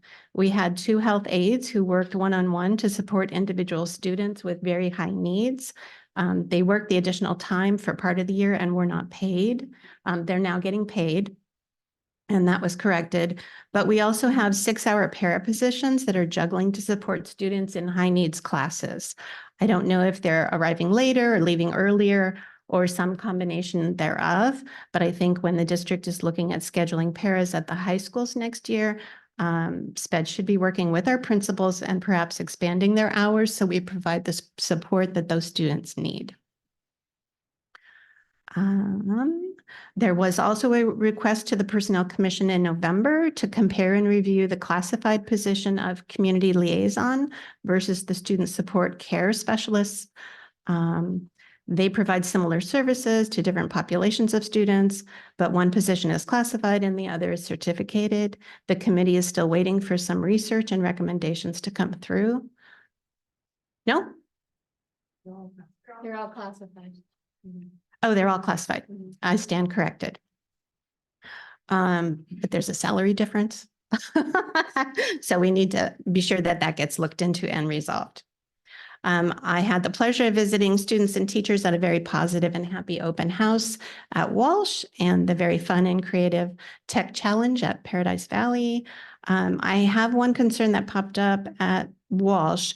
When teachers need to transfer due to reductions at both San Martin Gwynn and at PA Walsh due to the dual immersion program changing a level, I think they need to be placed in a timely manner. As of May 2nd, one teacher I spoke with at Walsh still did not know where she'll be teaching next year. So I think we need to be aware of that. And a final thank you to all of our Morgan Hill teachers for all that you do at school and at home to provide instruction and support to all of our students. Happy Teacher Appreciation Week. Thank you, Trustee Knudsen. Anyone else? Trustee Horner. Thank you, President Escoto. Thank you, all the other trustees and commenters for all the reports.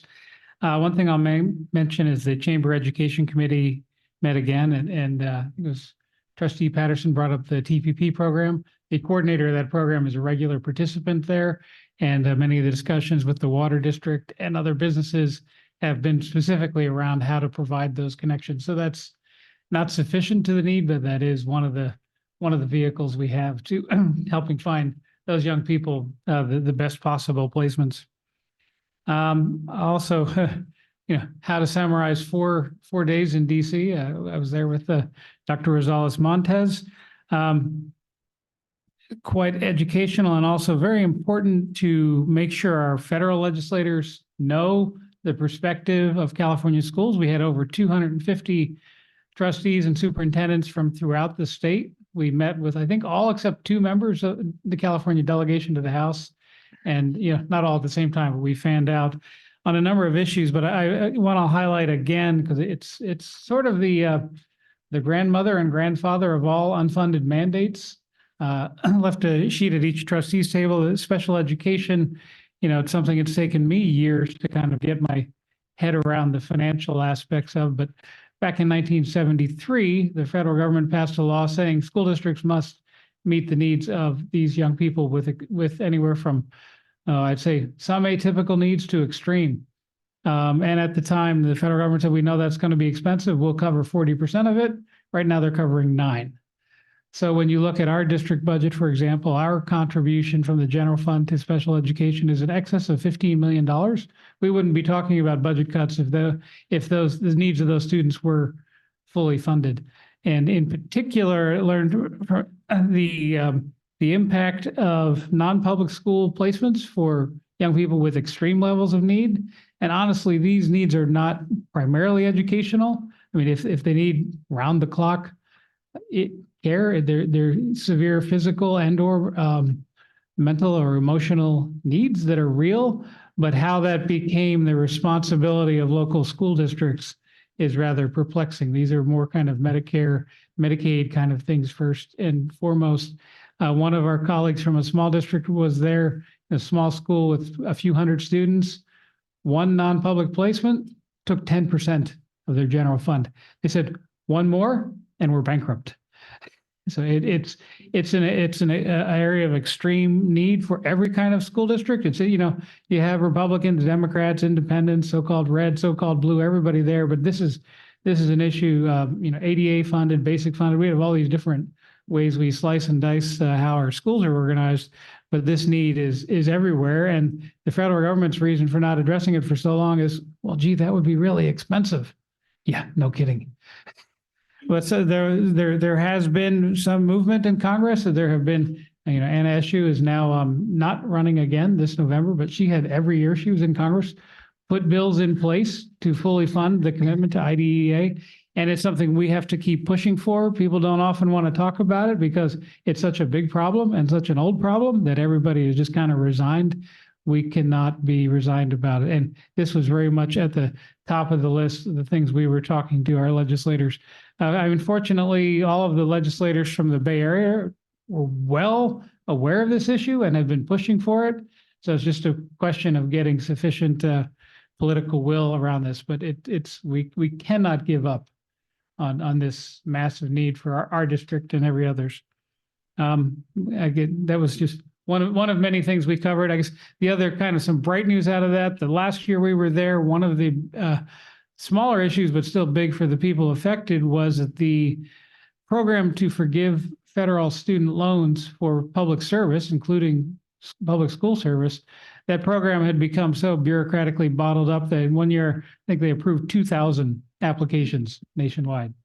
Well, last year it was 700,000, applications that were approved. Nothing changed about these are things these people were promised when they went to school to become teachers and counselors and whatnot.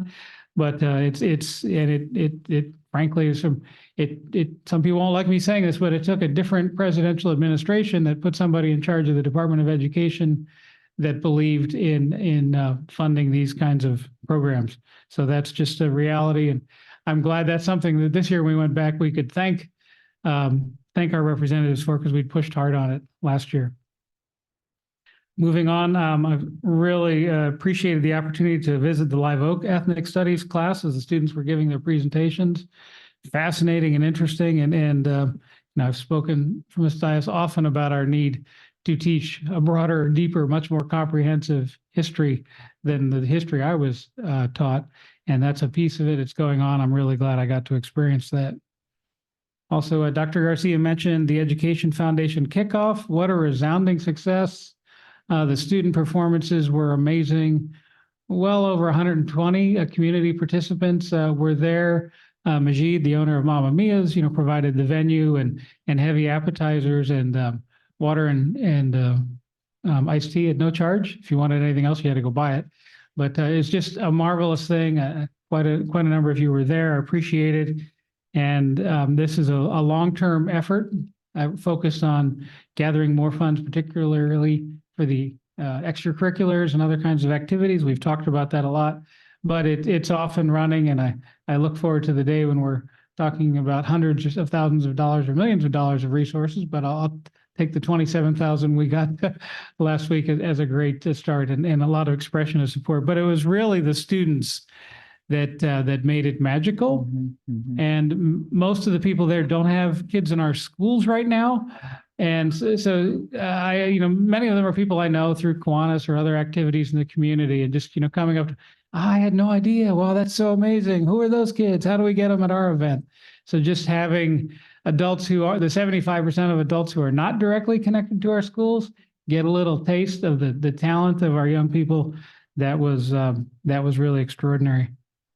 And then in one thing not directly related to our schools, but my family, we went to the presentation of Cabaret the musical at Gavilan recently. It's literally the best I've ever seen.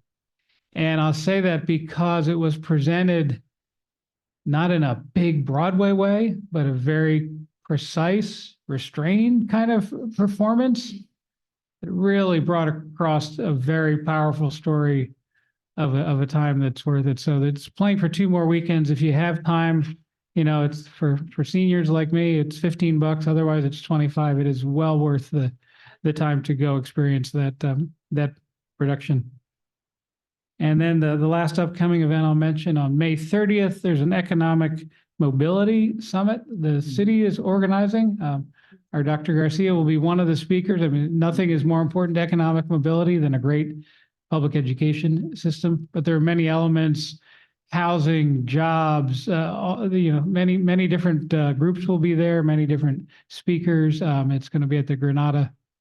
I think they're still calling it the Granada Theater. Maybe it's the Mohi Theater downtown now. I'm not sure if he's renamed it, but anyhow, that's coming up on May 30th. If you're interested in tickets, please let me know. Thank you. Thank you, Trustee Horner. I think Trustee Gardner, do you wish to share anything? All right. Let me go ahead first, and I'll give you certainly enough time for your wonderful presentation, visual presentation. So I too will be attending the economic mobility seminar, and really looking forward to that. When I heard all the different folks that are going to be participating and presenting, that's going to be really exciting. I also had the pleasure of attending the Morgan Hill Chamber of Commerce breakfast. This is quite frankly an event, an activity that's so much a part of the fabric of our community. We have all of our many of our business leaders are there, but a couple of the standing agenda items at these breakfasts is a report from our community college president, Dr. Avila, and our superintendent giving updates. And I had the pleasure to give the district's update in absence of our superintendent, who was chairing a conference. And it was a lengthy report in terms of all the things that are happening here, as well as, we're in the season of recognizing our students, our staff. Graduations are coming, and so it was a report that I was delighted to give. By the way, Dr. Avila, we also have at these breakfasts a guest speaker, and the guest speaker at this breakfast was Dr. Avila, who talked about tremendous amount of growth. In fact, I think, if I'm correct, Trustee Warner, they probably experience the most growth of any community college in the state. And the Gavilan's biggest enrollment ever, over 7,000 students currently, which is literally an all-time record. Right, all-time record. Yeah. And not only did he talk about those numbers, but he also talked about the programs, the initiatives, and the partnerships. And he was particularly proud of the partnership with our school district in general and our superintendent in particular. So I wanted to share that with you, Dr. Garcia.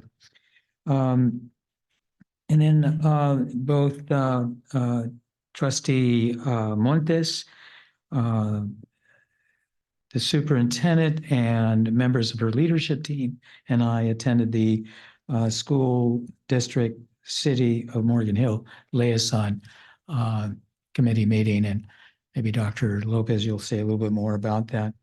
Of course, attended the kickoff, and one of the things that I was certainly delighted in doing as treasurer of the foundation is delivering those checks, those big fat checks to our bank and deposit those things. And so we have a meeting tomorrow, I think, and part of that meeting is certainly to kind of debrief our event, but also talking about next steps. So that concludes my report. Dr. Montes, the floor is yours. Thank you, President Escoto. I will be brief tonight. So I wanted to take a moment to share some of the committee work that's been going on. So I had the privilege of joining our DLAC families at the District English Learner Advisory Committee that took place. And I wanted to highlight the tremendous work that's being done to develop our master plan for our students identified as English learners. This is, I just want to emphasize the importance of this document, which outlines essentially, it is a policy document, but done right. It involves the families that are directly impacted the most. And so what I have here is just a timeline that illustrates the multi-year work that has been going on to develop this master plan. From the various phases that you can see there with the projected finalization to come to the board during the 2024-25 academic year. At this particular meeting, we had an opportunity to go more deeply into Chapter 2 of the master plan and jigsaw, if you will, this document. So we all took sections, we made connections, we made meaning, we engaged in shared meaning making. But this is really driven from our parents, which was particularly important. And so I wanted to take a moment to just note the efforts of Directora Safian, Assistant Superintendent, Dr. Jimenez, for this work. It was a meeting where our families were driving the conversation. And so it was exciting to see this take place, and I wanted to share that with you all. As President Escoto shared, we also had our city school liaison committee. And this is the second year that I sit on that committee.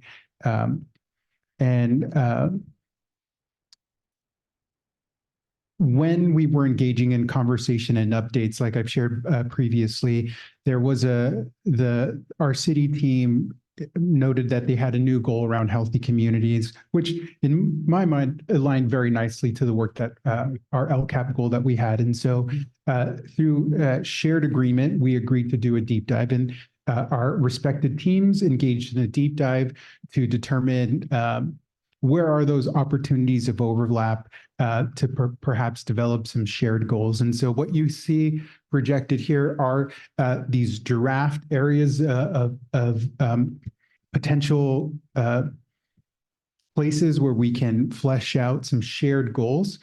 So where we have shared interests in housing and homelessness, looking at our significant 600 plus students who are identified within that category. When we think about community engagement, workforce development, the overlap that we have. And so where we're at now is we've identified, our teams have identified these areas, and they will engage in next step in fleshing those out. Lastly, I just want to elevate that the city of Morgan Hill is celebrating the Morgan Hill LGBTQIA plus community. They are hosting their Pride flag raising ceremony, and that is Friday, May 31st at 6. And that is going to be taking place at the Civic Center. One of our very own Sobrato High School students will be a featured speaker at the event. So something to be excited about. And that concludes my report. Thank you very much. Thank you very much. All right, we now move on to consent items. Oh, excuse me. The next item that I want to talk about is the upcoming events that are attached to your agenda. So please, if you haven't done so already, please review that. All right, now we'll move on to approve tonight's consent items. Are there any trustees who would like to pull an item for further discussion? Trustee Altman. I'd like to pull J1F, please. J1F. Okay, anyone else? All right. So now can I, want to go ahead and designate a place for that now, or? Okay, all right. So we'll go ahead, and now, if there aren't any other recommendations for pulling items, we'll move to approve tonight's consent items. Are there any trustees? Whoops, I've already done that. Do I have a motion to approve consent items? I will make a motion to approve the consent items, except for the one that was J1F that was Thank pulled. you. Thank you, Trustee Knudsen. Can I get a second? Second. Who's that? John got it. John got it. All right. Trustee Horner. Thank you, Warren. Thank you. Thank you, Trustee Not a Warner. competition. There we go. All right, so we've got a motion to approve consent minus J 15, is that? F. F5, I'm sorry. J1F. J1F, got it. And a second from Trustee Horner. Alternative Student Board Member Schombeck, how do you vote? He's at. Oh, he's gone. He's gone. Well, all right. So that's not even an abstention. All right. So all those in favor, please say aye. Aye. All those opposed? Motion carries.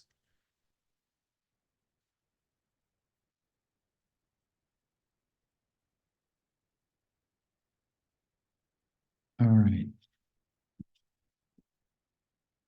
Yeah, right.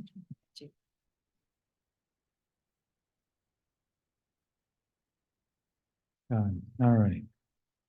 All right, J1F. You wanted Are we to, gonna do it now? we can do it now. Okay, so as I go through the approved budgets, I think it would be really useful if, well, for one thing, if we could be let in on plans for, in particular, the supports that are outside of being provided out by outside of school sources. And this came to me like with the family behavioralist, I'm looking at this and just from the information we see, I'm wondering, why is this something that someone in-house can't do?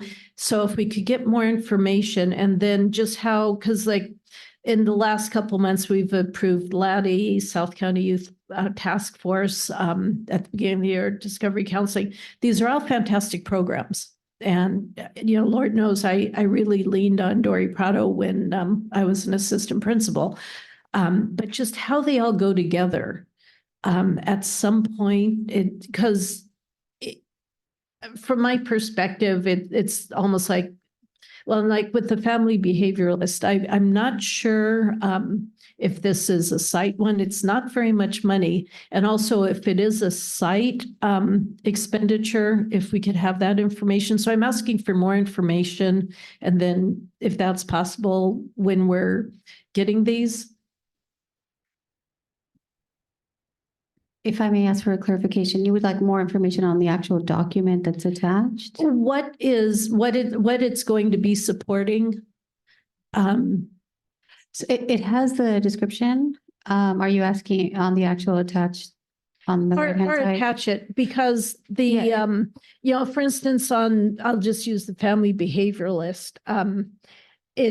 What it's talking about, I'm looking at it and I'm like, why can't this be done? You know, we're laying off people who are doing this works, you know, the positions like, why can't a wellness counselor? This is really, my opinion, it's within, so I don't see why, you know, if we could have more clarification or what the master plan is, but am I making any sense? Yes, I'm, you know, so I can certainly see that on the ed services side, we can make a more direct connection to the LCAP. Is that maybe what you're? Or why our staff can't do it? And So that's something that, and I can get us started and then you can chime in. Director Swift, you can chime in as well. We absolutely do a lot of work in-house and there's some work that that is aimed to supplement our efforts. Not necessarily supplanting, but complementing and supplementing. So we already do a lot of the work in-house. I don't know, Director Swift, if you want to add specifically about the $1,500 contract on this, you're gonna have to come up and use the mic.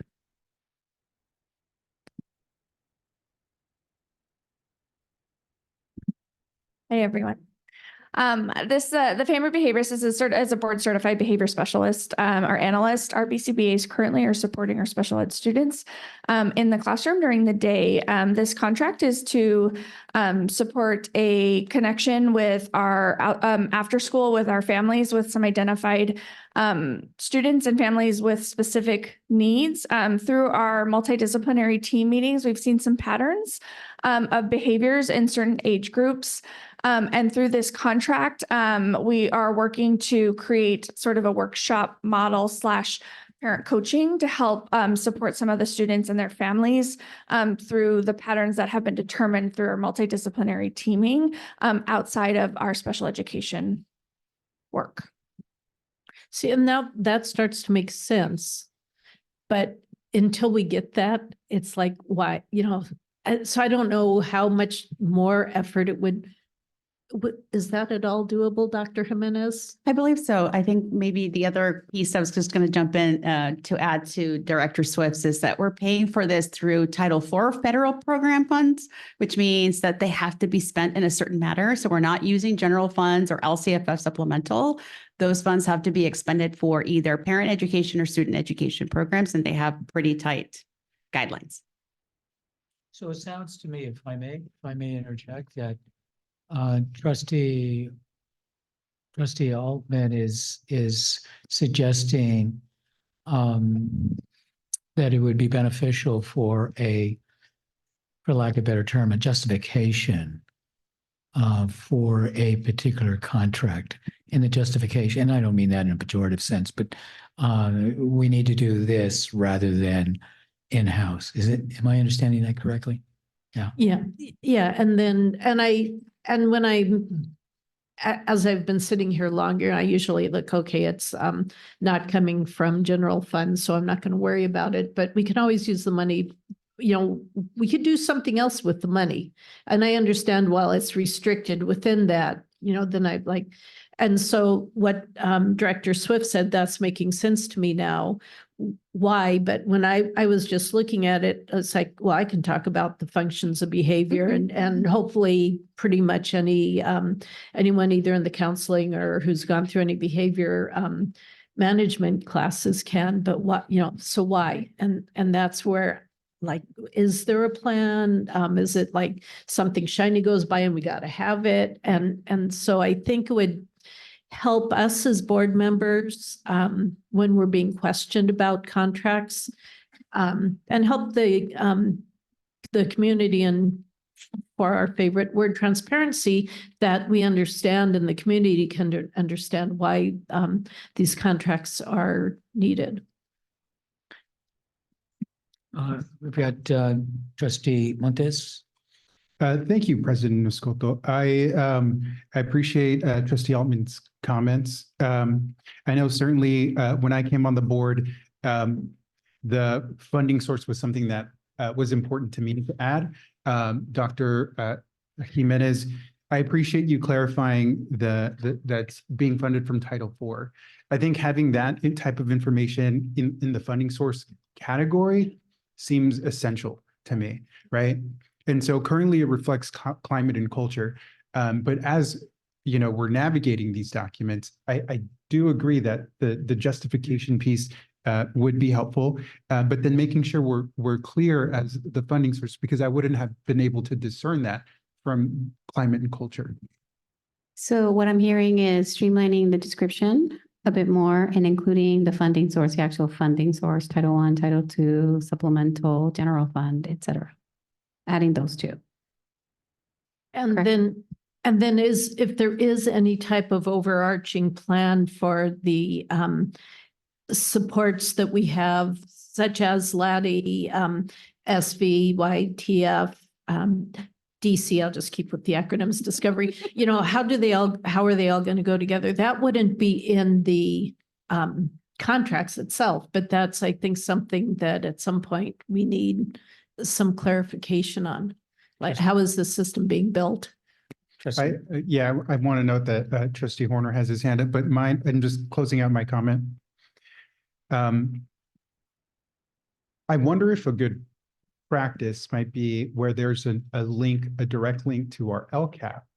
If we can note that, link it, because what I always do is when there's a contract, I look at our LCAP and then I look at our mid-year report to tell me just where we're doing in terms of progress to that.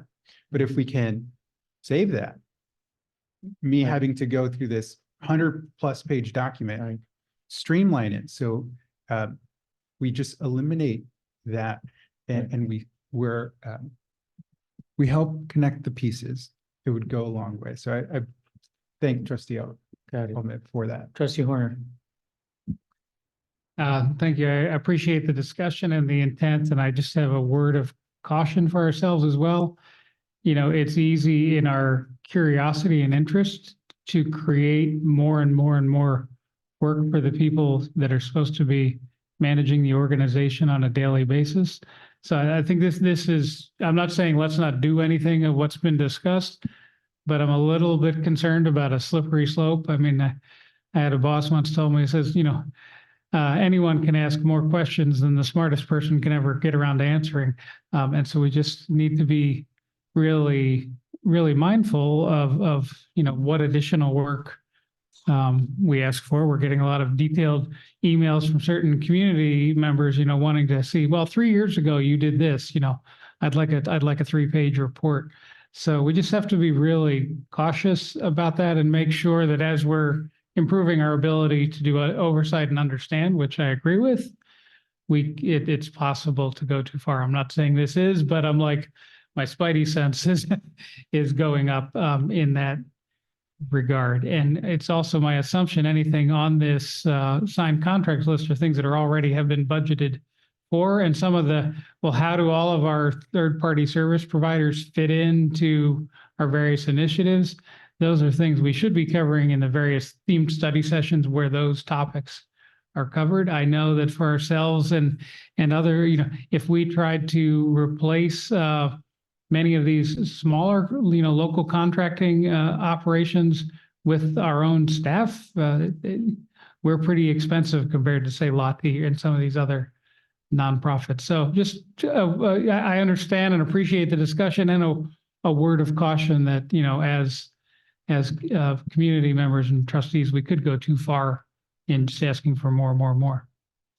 Thank you, trustee Horner. Dr. Garcia, were you going to make a I comment? was just going to highlight that to all trustees and those listening to us and community members, that there's a lot of intentionality and research and thought that's put into these contracts. None of these contracts are frivolous. Although some might hint that they are, they absolutely are not. They complement and they supplement our district-wide goals and efforts. So we can certainly streamline the description a bit more and make a direct connection to LCAP. There are some that we will not be, obviously, right? Like replacing the pipes, at Walsh, so on some that we can, we absolutely will. And we'll clarify the funding source. So that's what we would ask. And in return, understand the thought and the intentionality that goes behind each of these contracts. Did you want to make a comment, Trustee I was Knutzen? just going to say, as we send our questions to you, as we're looking at this for more detail, if those questions are consistent, at what site, how many students, will this be affecting? If you see consistent questions and patterns, we could possibly add it here, and then it would not, it would curtail you from doing more research after to answer our questions. Did that make sense? Mhm. If you see commonalities and questions, go ahead and throw it in there. Great. Thank you for the suggestion. Any other comments? Trustee Gardner. Thank you. Yeah, and for those of us who don't speak educator, if, for example, I know it was explained, but I still don't kind of understand it, like the K-12 measures school-wise press. Can you just expand upon that a little bit more so I understand what you're referring to? They are project specific. Currently, we have asked them to help us with 2 specific secondary projects, assistance with the CTE handbook. In addition, our high school administrators have asked us to look at another assessment that's beyond the MAP assessment that has been with our district for multiple years. They have asked us to look at an alternative assessment, and so School-Wise Press is going to help us with that transition from MAP, possibly the interim assessments, among others. And so those are some secondary projects that they're assisting us with. Anything else?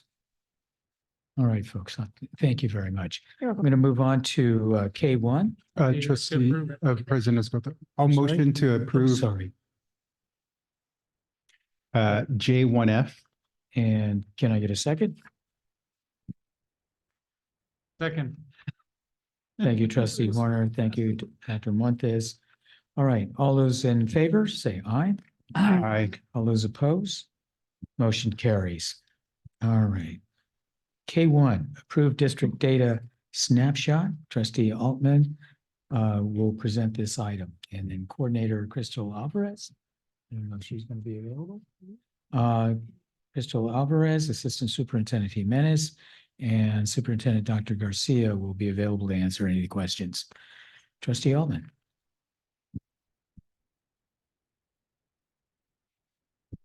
So we had an ad hoc committee meet and discuss a data snapshot. We can, it needs a name at some point. Yeah, it's the NOC dashboard. And the reason for that is that that's what the state calls their data. We identified the areas that we wanted to look at, starting with enrollment and attendance, because this is the foundation of our income. And then measures of career and college readiness that we can update. So the top half of it are measures that we can get updated as the school year goes on. And then when you go down, then we get into the static annual measures that we only get once a year.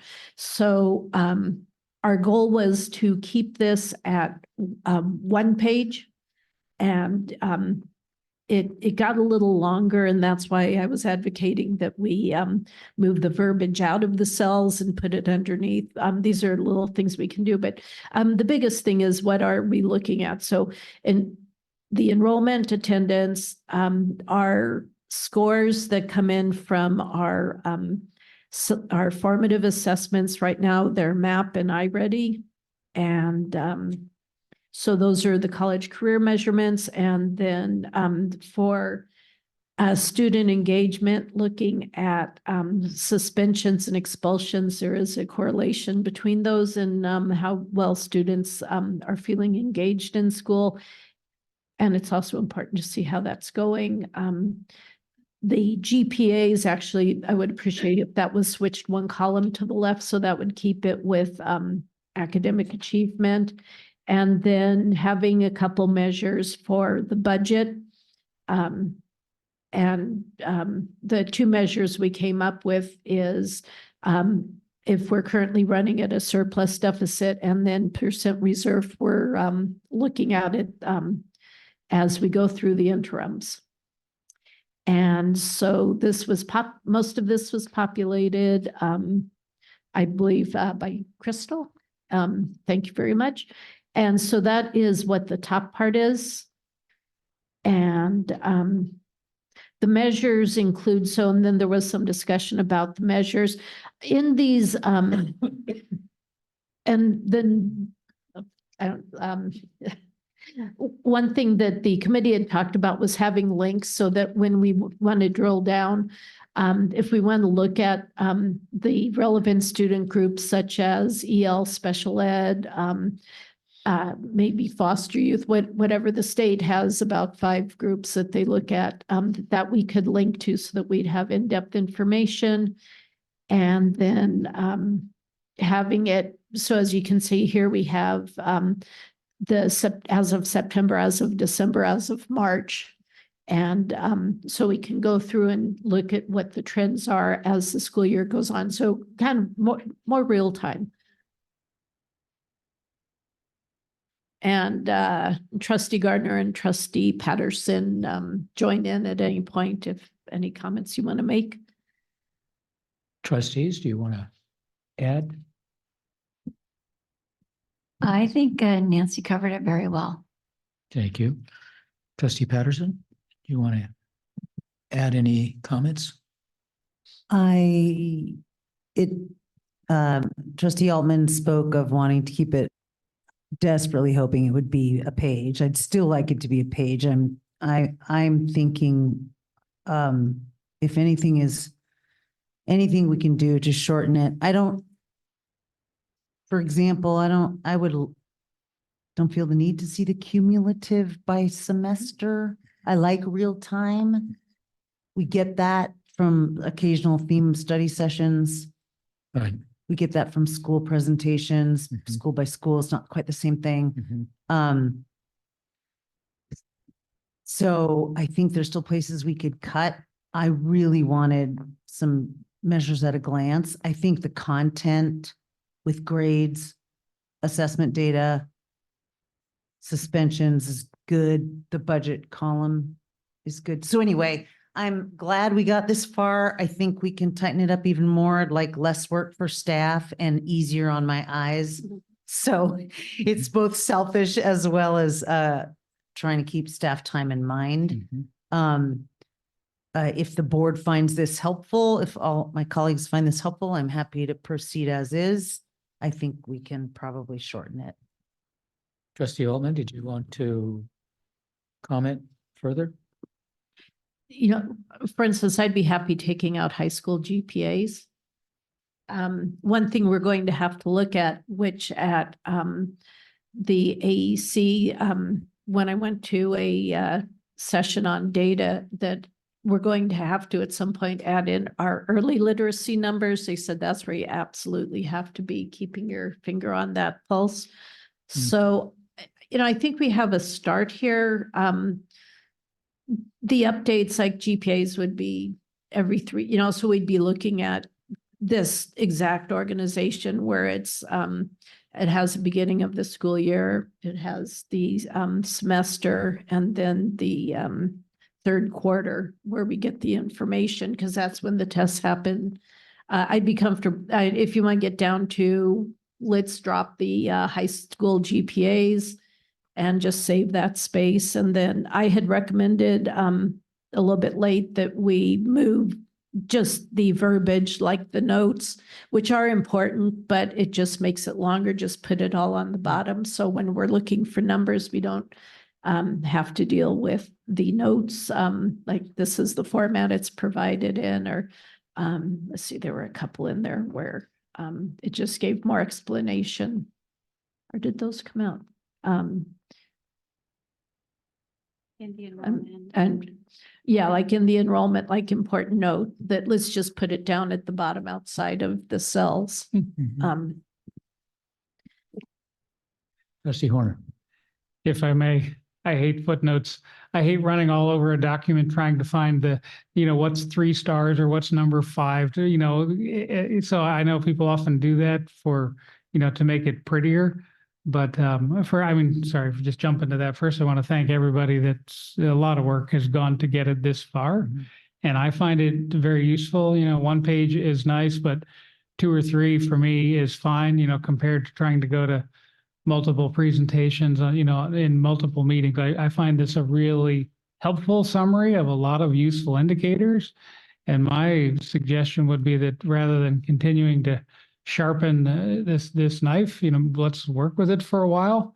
And, rather than trying to get to perfection, I think this is a huge step forward in compiling a lot of complex data in one place. And I'm fine if it's 2 or 3 pages. I mean, I do have trouble with the however many 100-page budget we have. So 2 or 3 is fine by me. I mean, if there are further tightenings, that might be helpful, but as soon as you start putting notes, go to the back, go to the bottom. I was never the kid that actually went and found those.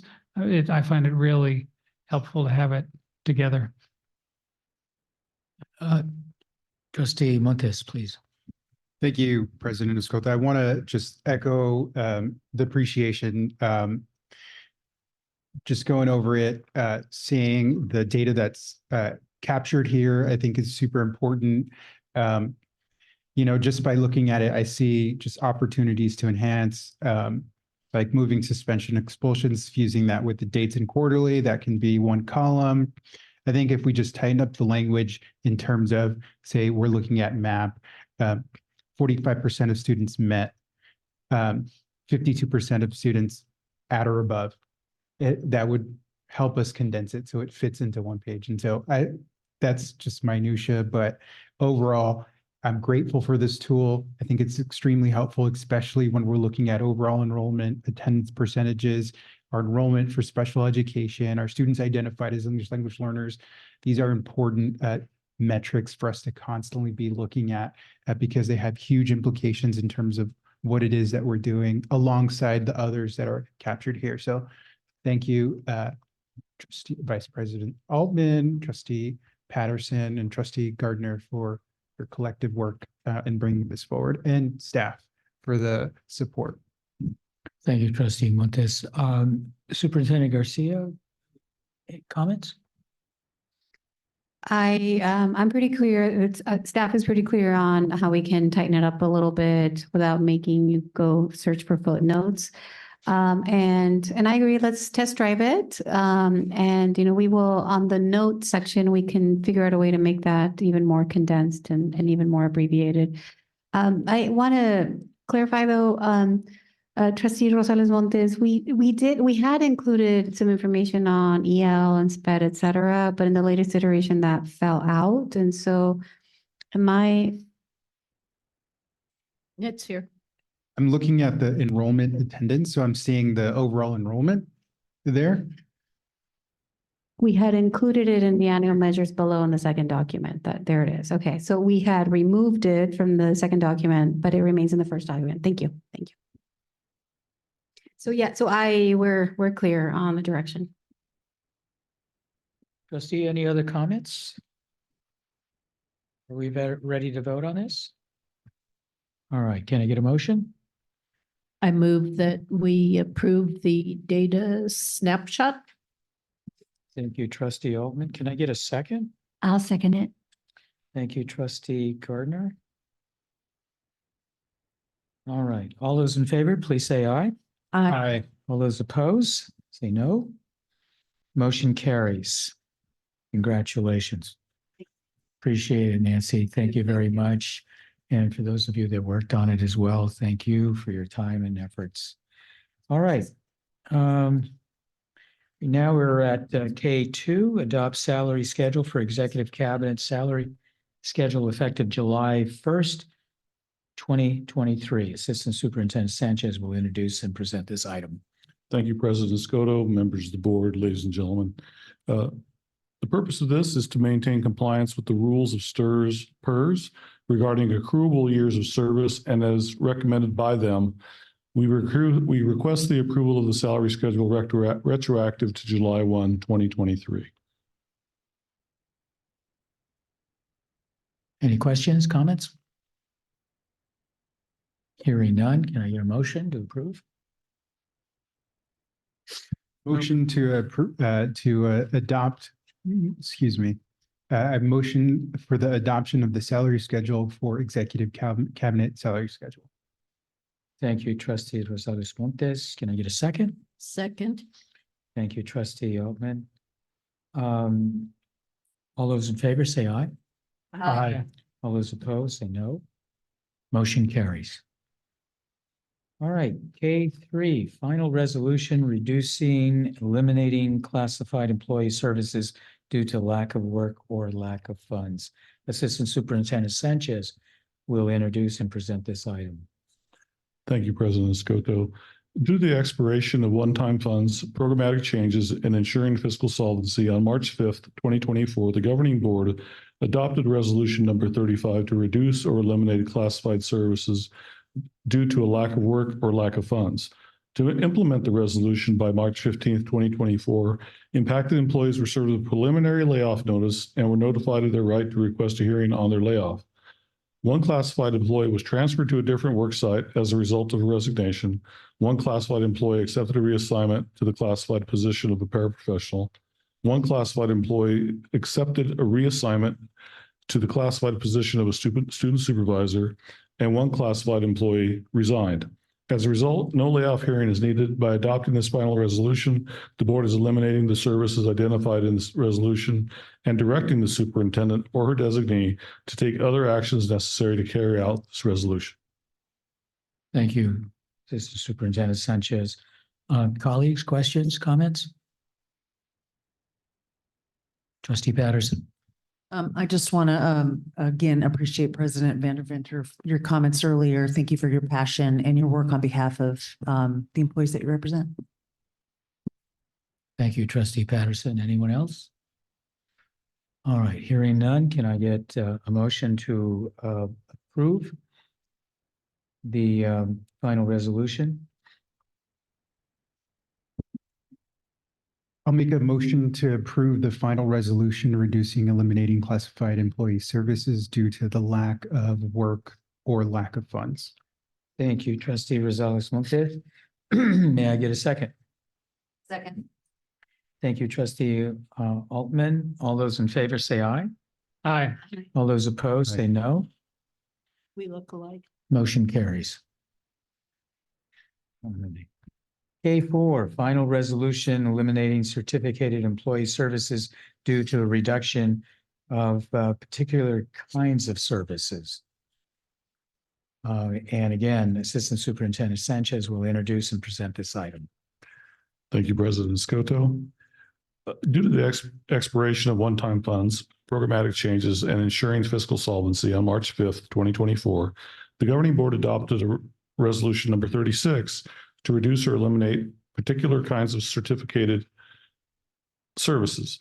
To implement the resolution, I think that should have meant, is that correct? Okay, thank you. To implement the resolution by March 15th, impacted employees were served with preliminary layoff notices and were notified of their right to request a hearing on their layoff. Employees who were timely notified of their rights were subsequently reassigned or released from their positions as authorized by law. As a result, no layoff hearing is needed. By adopting the final layoff resolution, the board is eliminating the services identified in the resolution and directing the superintendent or designee to take on any other actions necessary to carry out this resolution. As you can see in this resolution, the district did not have any certificated employees lose their job from the layoff. Thank you, Assistant Superintendent Sanchez. Do I have a motion to approve this reduction? I move that we approve resolution number 36. Thank you, trustee Knutson. Can I get a second? Second. Thank you, trustee Rosales Montes. All those in favor say aye. Aye. All those opposed say no. Motion carries. All right, new business, future agenda items. Do we have any? Trustee Knutson. I would like the Budget Advisory Committee to get at least one parent and one community member added as soon as possible. It was nice to have the overview, but it would be nice to include them from the beginning. And help advise Assistant Superintendent Timbo before our next budget approval. I think the advisory committee should be smaller in number than this last meeting to review our resources and recommend to the board possible reductions to our budget for both the 2025 and 26 and 26 and 27 years. Number 2, I would like an update on community school funding. I've heard that we're paying consultants and district staff and less funding is going directly to the schools. And I know it's a setup here, but I'd like to know the details of community school funding. Just to make sure that you get the information that you need, what are the specific questions about that? For PA Walsh, how much is allocated to that school for community schools? How much has been spent? I know we spent some on Santa Clara County, but what are the pockets and how much are they left with? And what is their status? Are they still having meetings or have they spent out this year's? Just an update. It could be 5 or 10 minutes. Got it. Anything else about that? I continue to have a concern for our teachers with children transferred into our district, attending their schools and then being placed on waiting lists. Can our board policy committee maybe meet and review board policy 51161, the Ed Code and the Allen Bill to legally prioritize student enrollment and communicate our policies to our teachers and parents? I can give you my notes on that. Got it. Thank you. Anything else, trustee Knutson? I don't know if it's part of that or part of our transferring or request for transferring. Do we need to have a general policy discussion as our schools are impacted? On the last demographic study, it was saying not this next year, but the following 3 years, schools, 3 different schools will be past their max. So how are we going to handle those additional students at that site or transfer them? How do we develop a policy for how we handle when a school is full? Got you. I don't know if we're. So one, if I'm understanding a conversation about those projections and Timely, backing up, the timely processing of transfers for our families who request transfers. I was reading Ed Code and it was saying that they recommend that we get back to our families within 60 days. So I don't know if we have to look at our board policy or Ed Code or our current practices. I don't know if the board policy committee should look at that. All right. Or how we look at that. All right. We'll In sift terms through of the specific request to give preferential placement of children of employees, that would need to be, there are, as you mentioned, the Allen Bill and some additional federal language that does prohibit us from doing that specifically, but we can certainly convene the policy subcommittee to look at that. There's, there are a couple of schools that are highly impacted, where there are residents that live within that community that do not have a place. And so it's balancing those out, but I think the policy subcommittee can certainly look at that.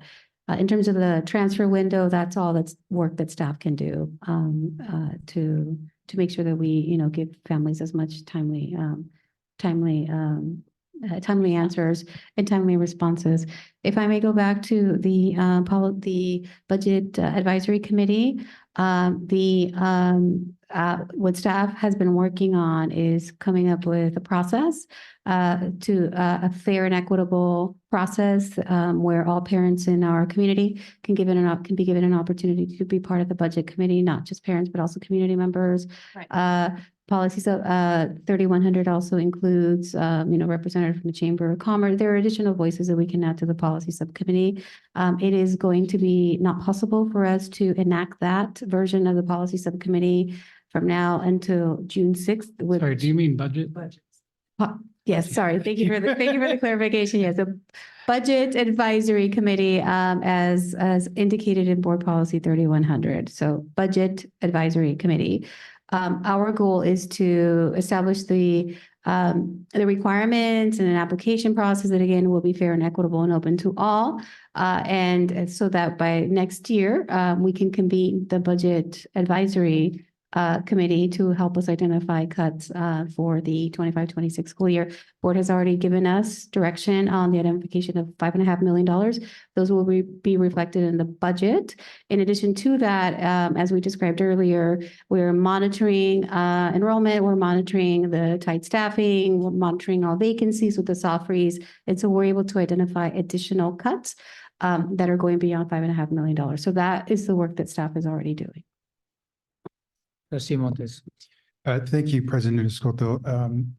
So my areas that I wanted to bring up are overlap with Trustee Knudsen. Specifically, I think it behooves us to have this process solidified, or at least have a timeline that we can share.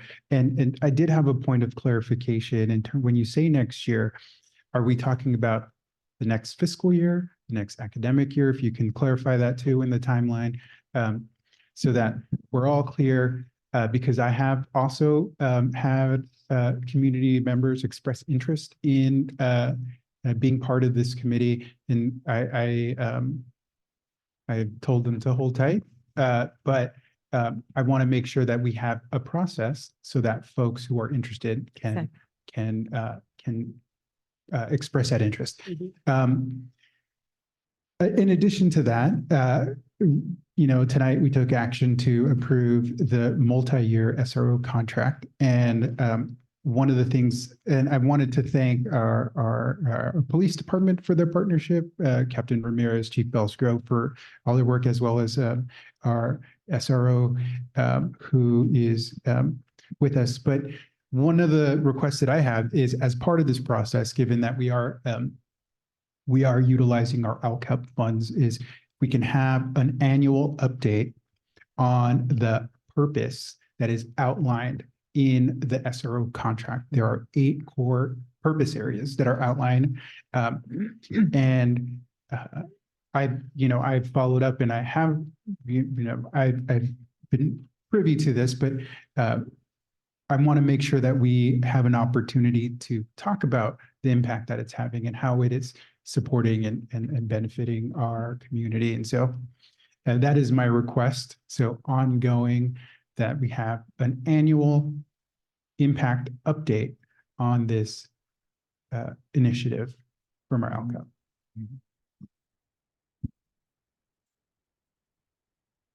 Trustee Alton. My first request overlaps with Trustee Yves Knudsen in that I really think we need to look at our school boundaries and possibly redrawing school boundaries. Our population is really shifting, and we're in a situation where we're putting in portables while we have empty classrooms in other sites. So at some point, I think we need to bite this bullet, maybe after the election, but next year, I think we're getting there. The plan for the budget process, I think we need to get information on that. And then I'm thinking, Trustee Horner, I think we should give footnotes, because you hurt my brain a lot. And so I want to return the hurt a little bit. I think we need to discuss our reserves and have more information and just make that so that because when we discussed it before, we didn't have, it was just kind of tossing out numbers, and I didn't have anything to pin it on. So if we could have a real thoughtful discussion about where we as a board want our reserves to be and be able to justify it, With comparable districts. There's all kinds of things that go into it. But it's really important. And especially now, and balancing being fiscally responsible and yet also making sure that we're able to keep as much staff as possible. So I think we're getting there. And then if that happens, then I want to have footnotes all over the place because he hurt my brain. And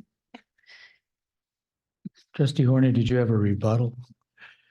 It's never my intention to hurt anyone's brain. And but back to my brain's getting tired too.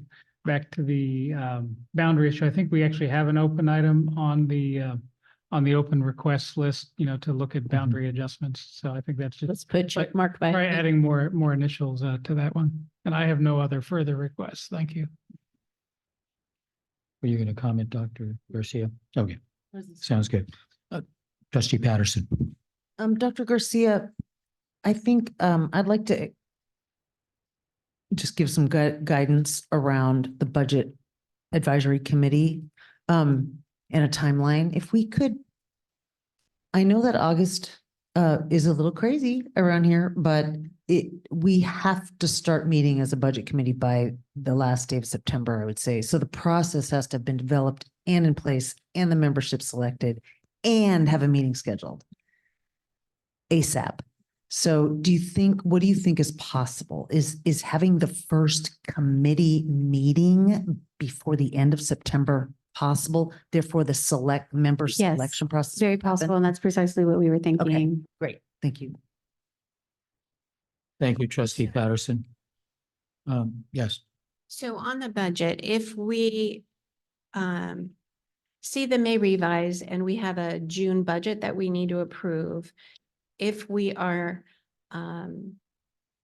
have made the cuts for next year and we're above our reserves, the next year, are we okay? And the next year we go negative. So we'll get a response from the county that we still have a problem. So I don't know how we can adjust the next 2 years out so we don't become qualified. We have so becoming qualified means dipping below 3%. In neither scenario will we be dipping below 3%. We have identified a cut number for next year and the following year. And that cut number for the following year will continue to keep us at 11% reserve. And so at no point, I'm glad you're bringing that up because I kind of heard that earlier. At no point are we negative. We're not negative. We're not qualified. We will continue to meet we have a structural deficit issue that we are trying to address. And we're addressing that via cuts. And I don't, have we officially approved the percentage of cuts for year 2 and year 3 out? I don't No, think we did. that's a Okay. process that we have Okay, that will preliminarily come through identified next year. $5 million for next year, which is 24, 25. And for 25, 26, it's $11.5 million. The third year is always awful because conditions will obviously change, but we at least know a cut number that we will need to identify. So 5 million for next year and then another number beyond that. Thank you. Any other future agenda items? Hearing none. May I have a motion to adjourn? So moved. Thank you, Trustee Rosales Montes. May I have a second? Second. Who made that second? Thank you, Trustee Altman. All those in favor say aye. All those opposed, motion carries. This meeting's adjourned.